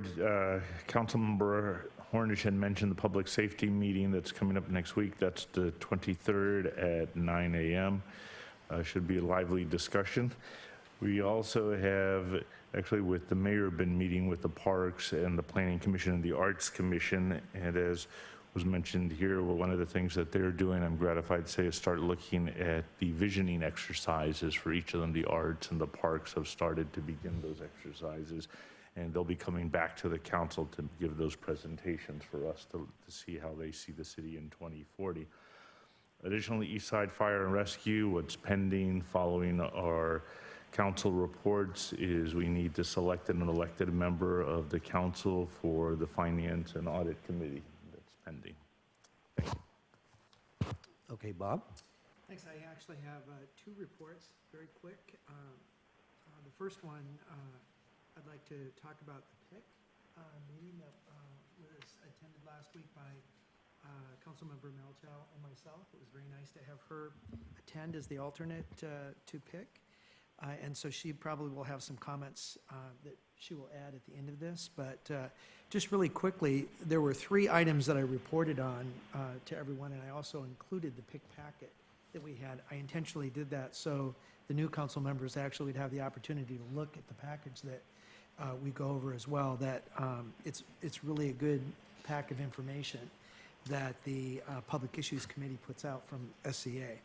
The 2 quick comments that I'd make is one, about 2 years ago, we started talking about the Committee to End Homelessness. It was a strategy to end homelessness here, and that committee restructured itself and became called All Home. Under that new structure, they're looking for input from all the different cities as to how they should fund and how they should prioritize their fight against homelessness. And so I think the mayor is going to talk about, they're asking for teams from each city with electeds as well as staff to attend that meeting. So I think the mayor is going to talk about that later. The only other thing that we talked about, there were no action items in the PIC package that I would highlight, was the mental illness and drug dependency sales tax. That's expiring next year, and so there's going to be a lot of discussion about the strategies for extending that and why to extend it and what was successful and what they would be doing in the future if we extend that sales tax for the mental illness and drug dependency. So before I turn the additional comments over to Councilmember Malchow on PIC, I'd like to just make a quick comment about one other committee that I'm involved with. As you all know, a couple of years ago, alcohol awareness was something that the IDEA Project and then it was the Issaquah Drug-Free Coalition. Today it's called the Influence the Choice Committee. They really, I think, became very popular because of the video contest that was put on, which that is, again, happening right now. But that group looked at creating a mentor grant here in Sammamish so that we could cover all of Sammamish. And so we formed a mentor committee about a year ago, and there was representation from all different public sectors. It was faith-based, the police have been attending, 2 principals from the schools, myself. There's a great representation that has been putting a work plan together to actually submit the grant. So it's a mentee grant and a mentor grant. The Influence the Choice grant that exists right now is going to mentor this group for their grant. It's a $75,000 a year grant for 3 years. And last week, Influence the Choice Coalition voted unanimously to support this grant because they, in order for this to go forward and for us to really work on it in the future, since they will be mentoring this grant, they had to approve it. So they voted last week to approve it. So now we'll be working on the work plan that's been put together to try and apply for that grant in April. So that was really all my comments right now. And Councilmember Malchow, I don't know if you wanted to comment on your observations at the PIC meeting. Yes, Christy, it's your Sure. Yep, I can do that. As Councilmember Keller mentioned, I attended the PIC meeting with him. A few additional thoughts I had, and he alluded to a little bit of it, but considering the timing of Tent City 4 being present in our city, the PIC discussed the homeless problem in the county. And the one-night count, which was done on January 27th, found a 19% increase in homelessness over last year in King County. It was also estimated that some 35,000 children in public schools are homeless, and that was per the state superintendent of public instruction. There was also some discussion at the meeting regarding school bonds, and you'll recall that both the Issaquah School District and Lake Washington School Districts will have bonds in front of voters on April 26th. But the concern was with regards to the relationship that exists between the cities and the districts. There was some concern expressed from the city of Newcastle regarding the Issaquah School District's potential for a school in their city and a lack of infrastructure that may exist to support the school in certain areas. Until the bond passes, assuming it passes, there's no way of knowing whether or not the district would have a school slated for Sammamish. But should it pass, we probably want to look at our infrastructure issues surrounding the location of the school, and it was noted that the Growth Management Planning Council is also looking at this issue as well. I did attend the Eastside Youth Forum on February 3rd, which was held in Bellevue, and it should be noted that the event was put on by our Planning Commission member, Nancy Anderson. I don't know if she's still there, but I know I saw her in the audience earlier. The event was targeted at youth on the East Side and developing an open discussion regarding drug, alcohol, and suicide issues in our youth. And I attended the Transportation Committee along with Council members Keller and Odell. Each member of the committee plans to put together their thoughts, which I emailed off today for Southeast 4th. We'll reconvene in a meeting before this comes back in front of the council. But I did note that we've received very little public comment thus far, and there's nothing that is being currently on the website to allow the public to comment, and so I've asked that that be put up on the website, and I just checked this evening, and that's not yet been done, so hopefully we can add that element to the website so that the public can kind of comment at will through our website. Don, I'd like to ask Christy a question if I can. Okay, go ahead. Christy, can you let us Yes. know how many people attended that Youth Eastside Forum and whether there's going to be further steps or further meetings or what takes place after this? You know, I don't know if Nancy Anderson is still in the audience. No. She's probably going to be, okay, she's probably going to be your best source of information. I don't know where she plans to head with that, so. I would just comment that I've been contacted by her to follow up and for questionnaires, so she is active. and Okay, follow up I on just that, wondered yes. how it went and whether we're going to meld it into the other groups that you've been talking about. Tom? I think that's been suggested to her. I don't know if she's followed up on that, though. Actually, that was going to be my question of both Bob and Christie. What's happening to coordinate the efforts? Because I don't want there to be competing efforts here. But she's definitely reached out. Good. Okay. Okay. I have a couple things, I guess. Sorry, in interest of time, I think we might need to extend. You've got a report, don't you? I do. Okay. Motion to extend, how long is your report going to be? As long as council would like it to be. Move to extend to My 10:30. guess is maybe 20 after. Okay, motion to extend. Second. Moved and seconded to extend to 10:30. All in favor, say aye. Aye. Aye. Thank you, Christy. You bet. Okay, Bob mentioned the Committee to End Homelessness. The all-home teams are being organized from different cities. And Lyman, do you know when that's going to be? Yes, I believe that is March 11th in the morning from 8 in the morning, I believe, until 12:30. And I sent out an email earlier today after we had discussion at the agenda meeting with a suggestion or proposal that Allison Gubata attend as staff, and then perhaps one or all members of the, I guess, the committee that we have, the ad hoc Human Services Committee, attend. Okay. So, does that sound workable? You okay with that, Christy? Oops, sorry, I had you on mute there for a second. I replied back to Lyman. Okay. I'm sorry, I haven't seen the email yet. Oh, yeah, no, unfortunately, I'm unable to attend. Okay. But And I'm planning on attending that. Okay, wonderful, wonderful. So we will have representation there. Okay, great.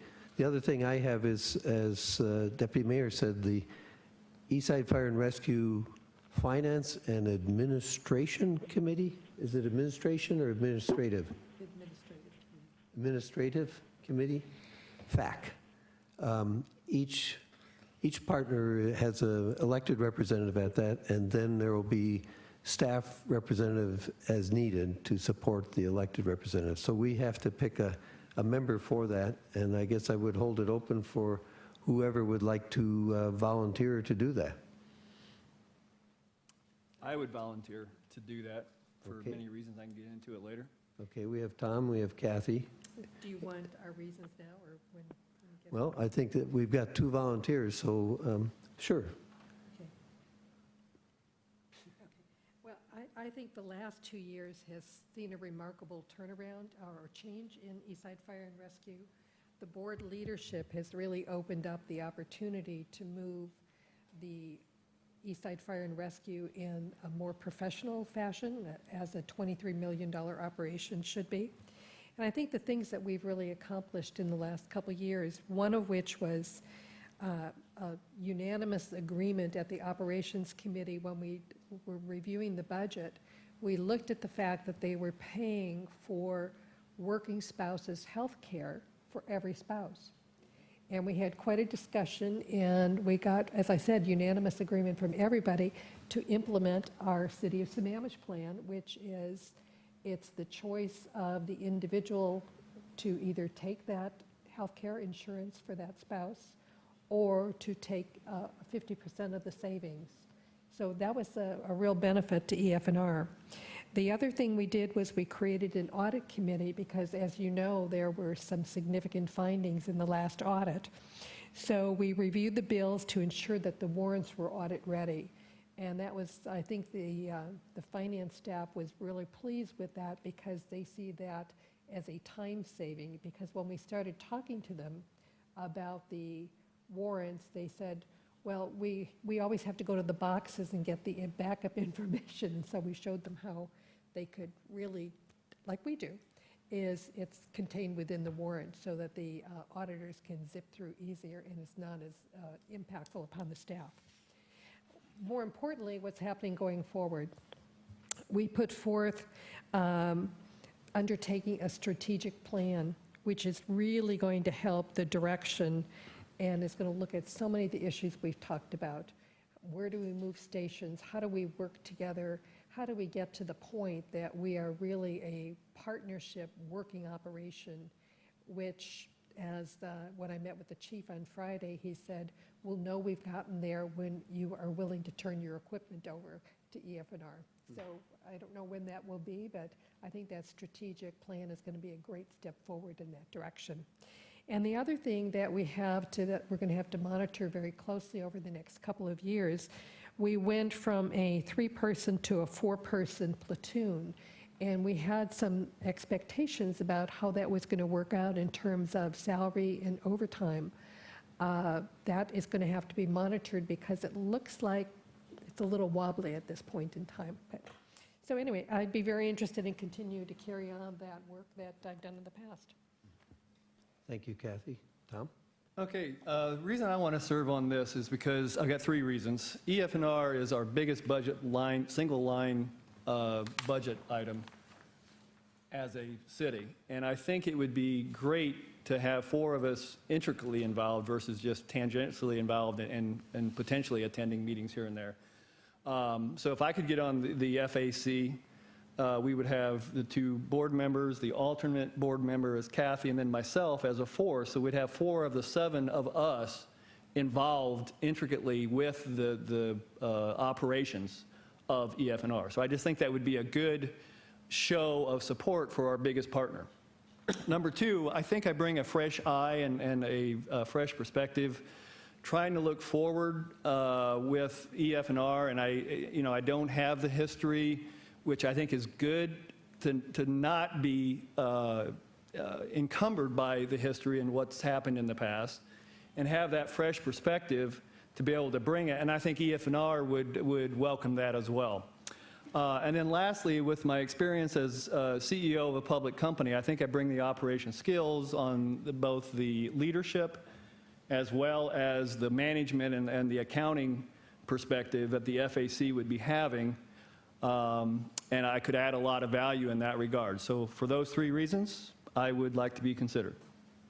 Good, thank you. Other comments? Deputy Mayor. Following on what Councilmember Hornish had mentioned, there is 2 points for consideration. A lot of the points mentioned by Councilmember Huckabee are new. The platoon systems are just beginning, a lot of the strategic plans underway, so it is a good transition point to bring in someone new. When we were originally picking the alternate, one of the things that we had talked about was experience, but we had also, working with that entity, but we also had talked about the need to bring in other blood into the council to have a succession and continuity plan. We haven't had that, and currently, if we're going to be bringing in new people into EFR for the long term, this would be the opportunity to have someone come in. We have 3 experienced people on the board. To bring a 4th one in would be an ideal opportunity. He would be backed by staff, as we had talked about here, that's already been designated as he comes up to speed in understanding the organization and their new mode. Additionally, the organization is going to be changing dramatically now that we're also providing services to Snoqualmie tribes. So there is a whole new dimension that's going to be taking place here, and I think that fresh eyes might be very beneficial. Thank you. Other comments? Yeah, I would like to comment. This is obviously a very difficult situation because we really have some qualified people. The 2 volunteers, I really applaud you for stepping up to what is basically going to be a lot of work and the offer to do that. And while I want to say I think both are very experienced and are capable of doing it, I think Councilmember Hornish's skills would be excellent. But I take the opposite view about right now it's an important transition time with the EFR board. And I think some continuity of the leadership that really Councilmember Huckabee has shown in that committee. That committee is an operational committee that they've rolled up their sleeves and they really have started to outline the future of what EFR is going to be. And so I think bringing that continuity forward, at least for the next year, is very important. And this would be a time that there's nothing to stop Councilmember Hornish from attending the committee meetings and lending a hand in that. But I think actually being involved and making the recommendations to the EFR board right now, probably the most important recommendations that they're going to come across in the next few months isn't the time to actually learn and be brought up to speed. It's actually the time to know and use your experience. So I really applaud the offer to jump in, and I think the skills are there, but I think the continuity of Councilmember Huckabee staying on that committee would be very positive. Thank you. Councilmember Malchaw. Thank you. I may reiterate some of the same comments, but, I have no doubt that Councilmember Huckabee has a lot of institutional knowledge, having served much time with EFR. But I also think it's important to pass along that institutional knowledge. Councilmember Hornish is in the first part of his term on the council, and it's a great time for him to start building his knowledge so that can be passed along. And as he mentioned as well, having more of our council members intricately involved with what goes on with EFR, I think is also important. His skill set is well suited, as is Councilmember Huckabee's, but I think getting that fresh perspective and some fresh blood within EFR is important. Thank you, Christy. Councilmember Odell. Thanks. Yeah, I want to repeat, I think we have 2 really good people here, both bring a lot to the table. The experience I had, frankly, as a brand new council member going on the board, I know we're not talking about going on the board here, but I think the lesson still applies, was that it took me probably 9 months to a year to figure out what was going on with East Side Fire. And frankly, I think it was a mistake on the part of the council to put me on the board as a brand-new individual. I only did it because I talked Don Jaron into coming along with me at the time, and he'd been there before, so could show me the ropes. I applaud Councilmember Hornish's desire to get involved, and I think he does bring some very good skills to the table. But we are in a transition here. We have a new chief who's going to need the benefit of probably some of the institutional knowledge that Councilmember Huckabee has to offer. And, Councilmember Huckabee also has the same kind of financial skills that Councilmember Hornish has as well. I mean, she's a CPA, she's a financial advisor, and is also an MBA, like Councilmember Hornish. But the overall factor that's leading me to leading Kathy's way is, frankly, the wisdom and the institutional knowledge that she would bring to the table. Tom, I hope you don't walk away from this. I encourage you to go to the meetings. It helps a whole lot to sit in the audience and find out what's going on, because when you do have to step up to the plate, you are prepared to do so. I think it would be best for you to wait a little while before you jumped into this. So that's my opinion. Thank you. Thank you all. I think I'm sort of like our former city manager. He can count to 4. And so far, I'm counting 3 and 3. As Tom Odell mentioned, I was on the board a couple of times. And there are a lot of strong players in the partnership. And I was denigrated a couple of times by one of those strong players, referred to as the Bernie Madoff of Sammamish. It's oh, we did, yeah. You were on leave of absence. Yeah, you were not no, it's a very interesting partnership. It's unique, as far as I can tell. It's unique in the United States, and we actually gave at one of the Association of Washington City meetings.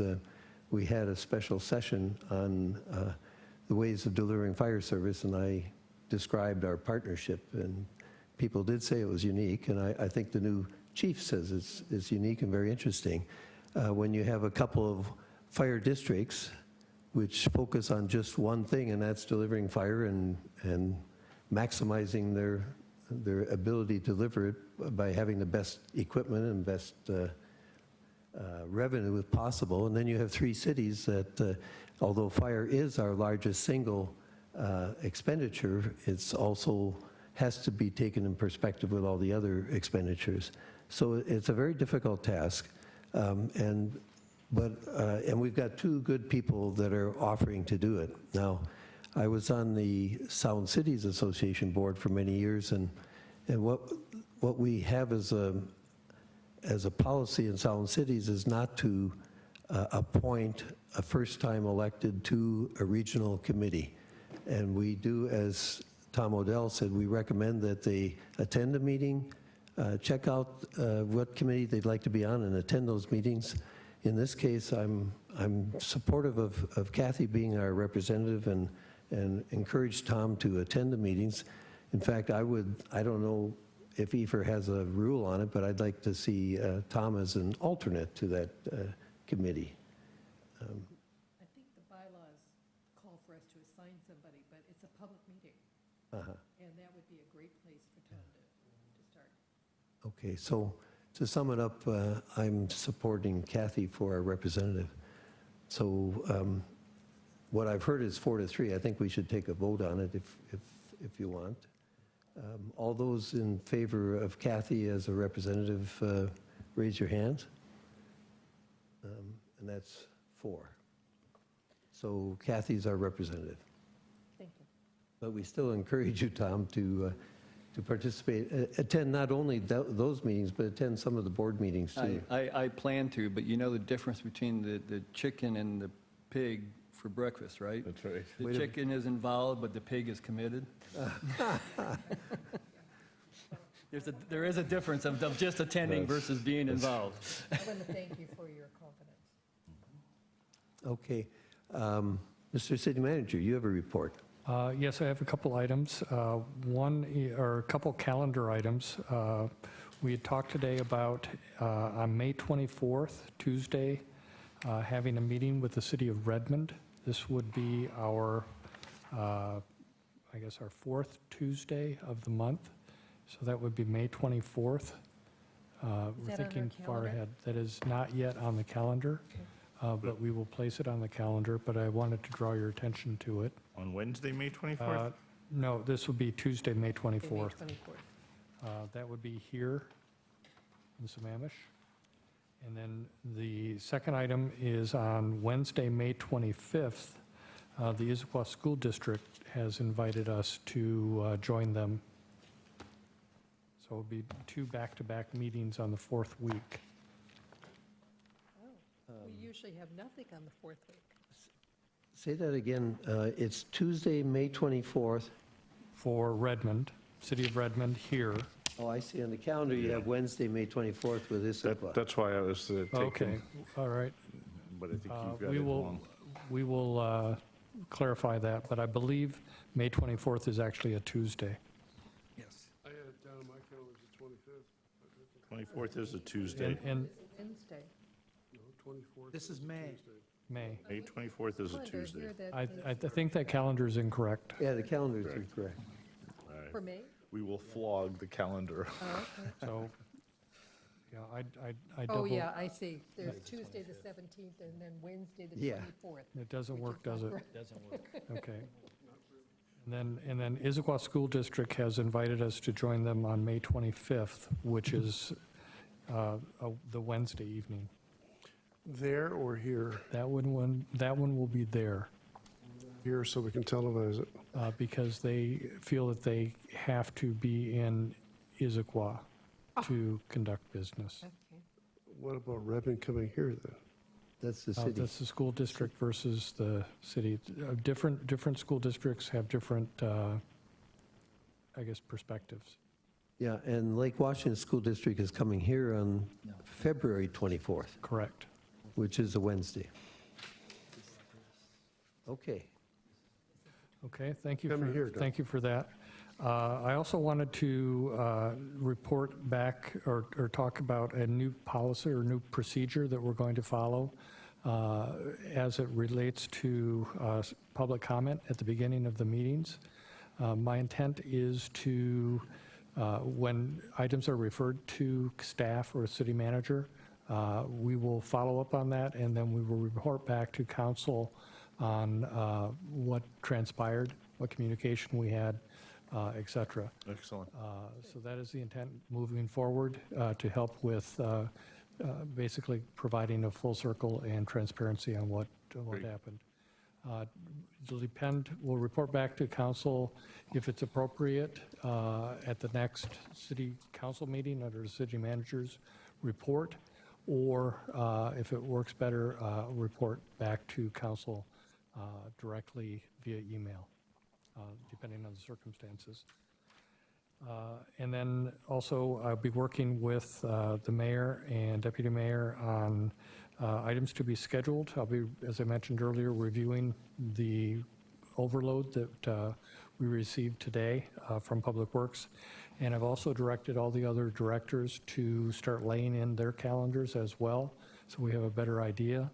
And then also, we'll be reviewing the parked items to determine what we can move and schedule and what could be actually just taken off. So we'll get back to you all on And then lastly, we wanted to have a brief discussion, I believe, on the Mars Hill Church property. There's several council members that wanted to do that. Just to, I guess, tee things up, directions that we had been working with were essentially we were looking to long-term higher education use of that facility. And it appears as though it may be somewhere in the 3 to 5 years long-term before we can actually have a public higher education institution here based on what we've heard. We have a couple that are either scheduled to come visit us, one of them this week, and then another state institution has been invited to come, and we're hoping to have them here this month as well. The other idea is to work, and I have been working on a leasing arrangement with a company that we purchased Mars Hill through to work on a short-term basis, perhaps anywhere from 1 to 5 years in the interim, to have that as an option for council to consider. We have received offers to lease the property on a short-term basis from several different institutions. We've also received information that a couple of those institutions would prefer to actually purchase the property outright from us. So those are a couple different options. But I just wanted to open it up and lay that foundation for council discussion at this particular point. Any discussion at this point? Oh, one item I did want to, talk about is the newspaper article. I think you received information on that. There was a newspaper article that quoted our carrying costs on an annual basis of about $200,000 a year. Unfortunately, there was miscommunication on that particular item. That was the information that was given to the newspaper, so they reported it factually. But the actual $200,000 is if we were operating the facility. The actual carrying cost is closer to the neighborhood. Our estimate is about $50,000. And then that is currently being offset by the parking arrangement that we have with Microsoft. So our net carrying cost is in the neighborhood of about $30,000 a year, substantially less than what was reported in the newspaper. But it is, at this particular point in time, a carrying cost and is negative cash flow. So thank you for your indulgence on that final bit of information. Okay. Deputy Mayor Valderrama. First of all, thank you, Lyman, for that report and update, and also the clarification for the citizens on the article, because that did get a buzz as we got. You had talked about looking at the short term for a lease from 1 to 5 years, and as we're looking at currently the 5-year mark for a longer term one, I was wondering if there is some consideration being given to leasing it out in the short term while a longer lease can be put out. So is there any consideration? Well, let me step back. As I understand it, at least one of the institutions has told you for them to begin operation, they need to be looking at a decision in March. Is that correct? Correct. So and that would then allow at least a 1-year lease, and March obviously is close by for us, and we could at least stop the negative cash flow for in the interim for 1 year if we did that. If they would accept the 1-year lease. Yes, if they would accept the 1-year lease. That particular group is interested in actually doing some capital facility or leasehold improvements that are quite substantial, and I don't believe that they would be willing to lease it for 1 year only. Could we check on that just to confirm Sure. if they'd be allowing to do it? Because that would give us time to go back to the others to see if it as an interim stopgap and would at least stop our negative hemorrhaging that's taking place now while we look at the different lease options. And frankly, even then, we may want to look back at the whole issue of, do we want to have this on the books, and do we want to sell it? When this originally came on, as you recall, I did mention that if it wasn't occupied within a year, we should have that analysis. And that is an option that council did discuss at that point as well. Yeah. Thank you. Councilmember Hornish. Yeah, I just want to clarify and better understand. Did you say 30,000 a year is the current carrying cost to have it as it is right now? That approximately, that's our net. Yes. Oh, that's the net after The net, after it's 50,000, and then we're receiving revenue of about That's what I wanted to 20,000 for understand. Microsoft. Okay, so it's 30 net. What is that? $3,000, $2,500 a month, basically. Okay. I guess I would just weigh in that I think we ought to do something sooner rather than later. Is kind of just as a general weighing in. It just doesn't make sense to leave it sit there. And probably, my experience has been, you leave properties sit, it takes more to get them back up to speed too, because things go bad, nobody's there to kind of check the water, the plumbing, those kind of things. So I would be in favor, and maybe it's an interim of doing something with a short term being defined 1 to 5 years, I think, as you talked about. As we look for the longer-term higher education, higher learning facilities, institutions. So, but I think to just leave it languish is kind of not our duty is to move it forward somehow, some way. Good. Councilmember Keller. I'd like to start off really by thanking the team of council members that have really put in a lot of extra effort to try and contact the higher education institutions and look for opportunities to partner with them. And I think the good news that I have heard is that there's interest from higher education to be here in Sammamish. That's what the goal was. However, the bad news that goes along with that is obviously, they're not ready to just hire people and move in, and their budgets really don't accommodate the vision that they might have or we might have for Sammamish. It'll take some time. So I think, we were a little bit with our exuberance over bringing them in here. The reality set in that it's not going to happen overnight. So I happen to agree that letting the property languish, if there's other opportunities, there's midterm opportunities, that we should be looking at all those options. That's very important that we do that. So I think that's the direction that we've been considering for some time, is to actually look at what the options would be as short-term leases and such. But I think one of the primary things is we need to find out what the market price is for this property. I think it's something that I've mentioned before, and I think is very important. The market leasing rate? That market leasing rate, I'm sorry, what the market lease rate would be, and I think we have a plan to actually capture that. So that puts us in a position that we can actually look at what are the other short-term opportunities might be at what is the fair market price. We ought to talk about how to do that. Yeah. A couple of, 2 or 3 bids or. Well, we got a couple more people to talk. We've got Councilmember Odell, Councilmember Huckabee, and then Councilmember Malchow. There's still a number of moving parts in this whole exercise, and we had one group come in about a week ago who actually were fairly enthusiastic about the place, at least in my opinion. There's another group coming in Friday to look at it. We have engaged the assistance of a commercial real estate firm to help us, number one, determine the fair market rental rate, and number two, to help us cast a broader net. So I don't think we should be too quick to pull the trigger on anything here. And I recognize the fact that there are a couple of people who are probably up against a deadline of either the end of this month or sometime actually sometime in March.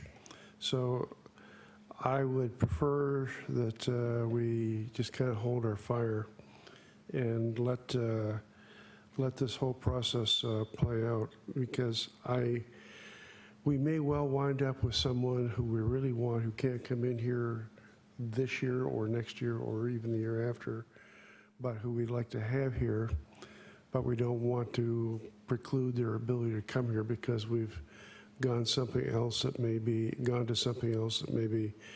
not quite what we're looking for. If we need to get into details on this, I think that's executive session material, frankly. So I'm not going to tell all I know. I will be talking to a couple people after this meeting about any events that may have happened since we last conversed. But there were 2 letters that went out of my office today to one, confirm the Friday meeting, and number 2, to go to somebody else who could very well be a very good candidate. Okay, before, were you through? I'm done. Motion to extend 15 more minutes? So moved. Second. All in favor, say aye. Aye. Aye. Good. Councilmember Huckabee. Yes, I fall in the camp of let's take our time. What? I'm speaking? Let's take our time. I think we were all enthusiastic and we thought they were going to knock down the doors. But I'm very much in Tom Odell's camp that we don't want to take a short term that precludes something that would be very successful long term. I am very interested, though, in looking at, if it turns out to be that way, to a 1 to 5 year lease to somebody. We already have 2 people that have shown interest. I know there's one other that is definitely planning on making a submission.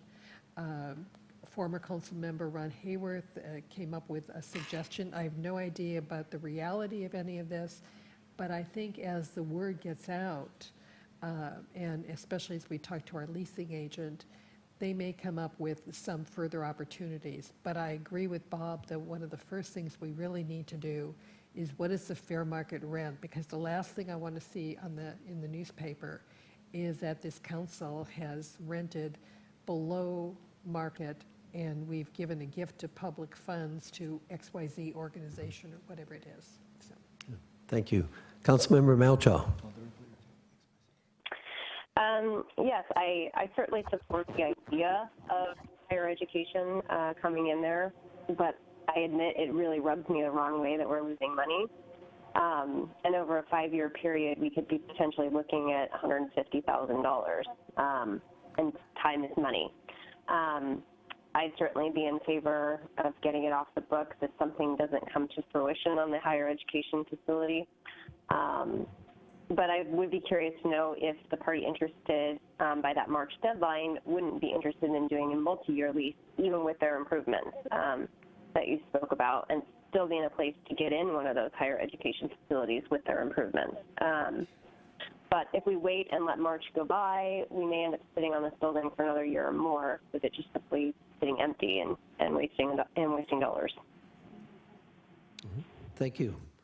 Deputy Mayor.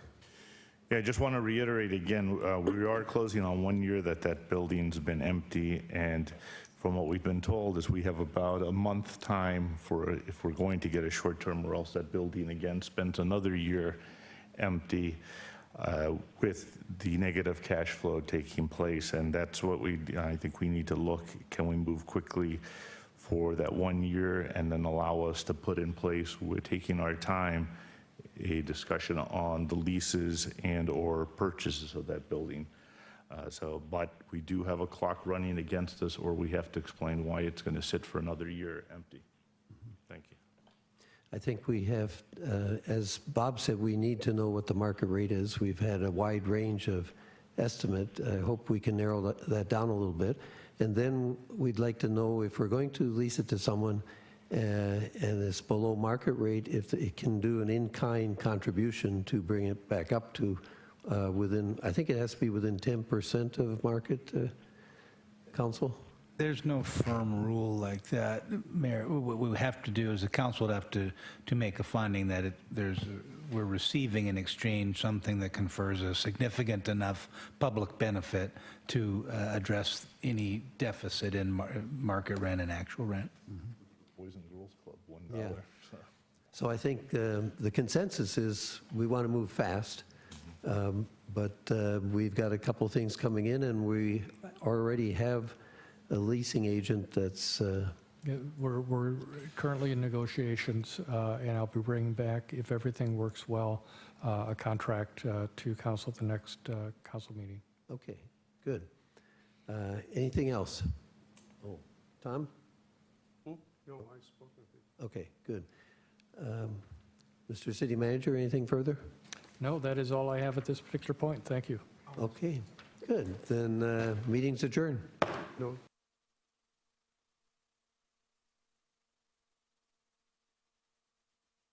Aye. Adjourned. Aye.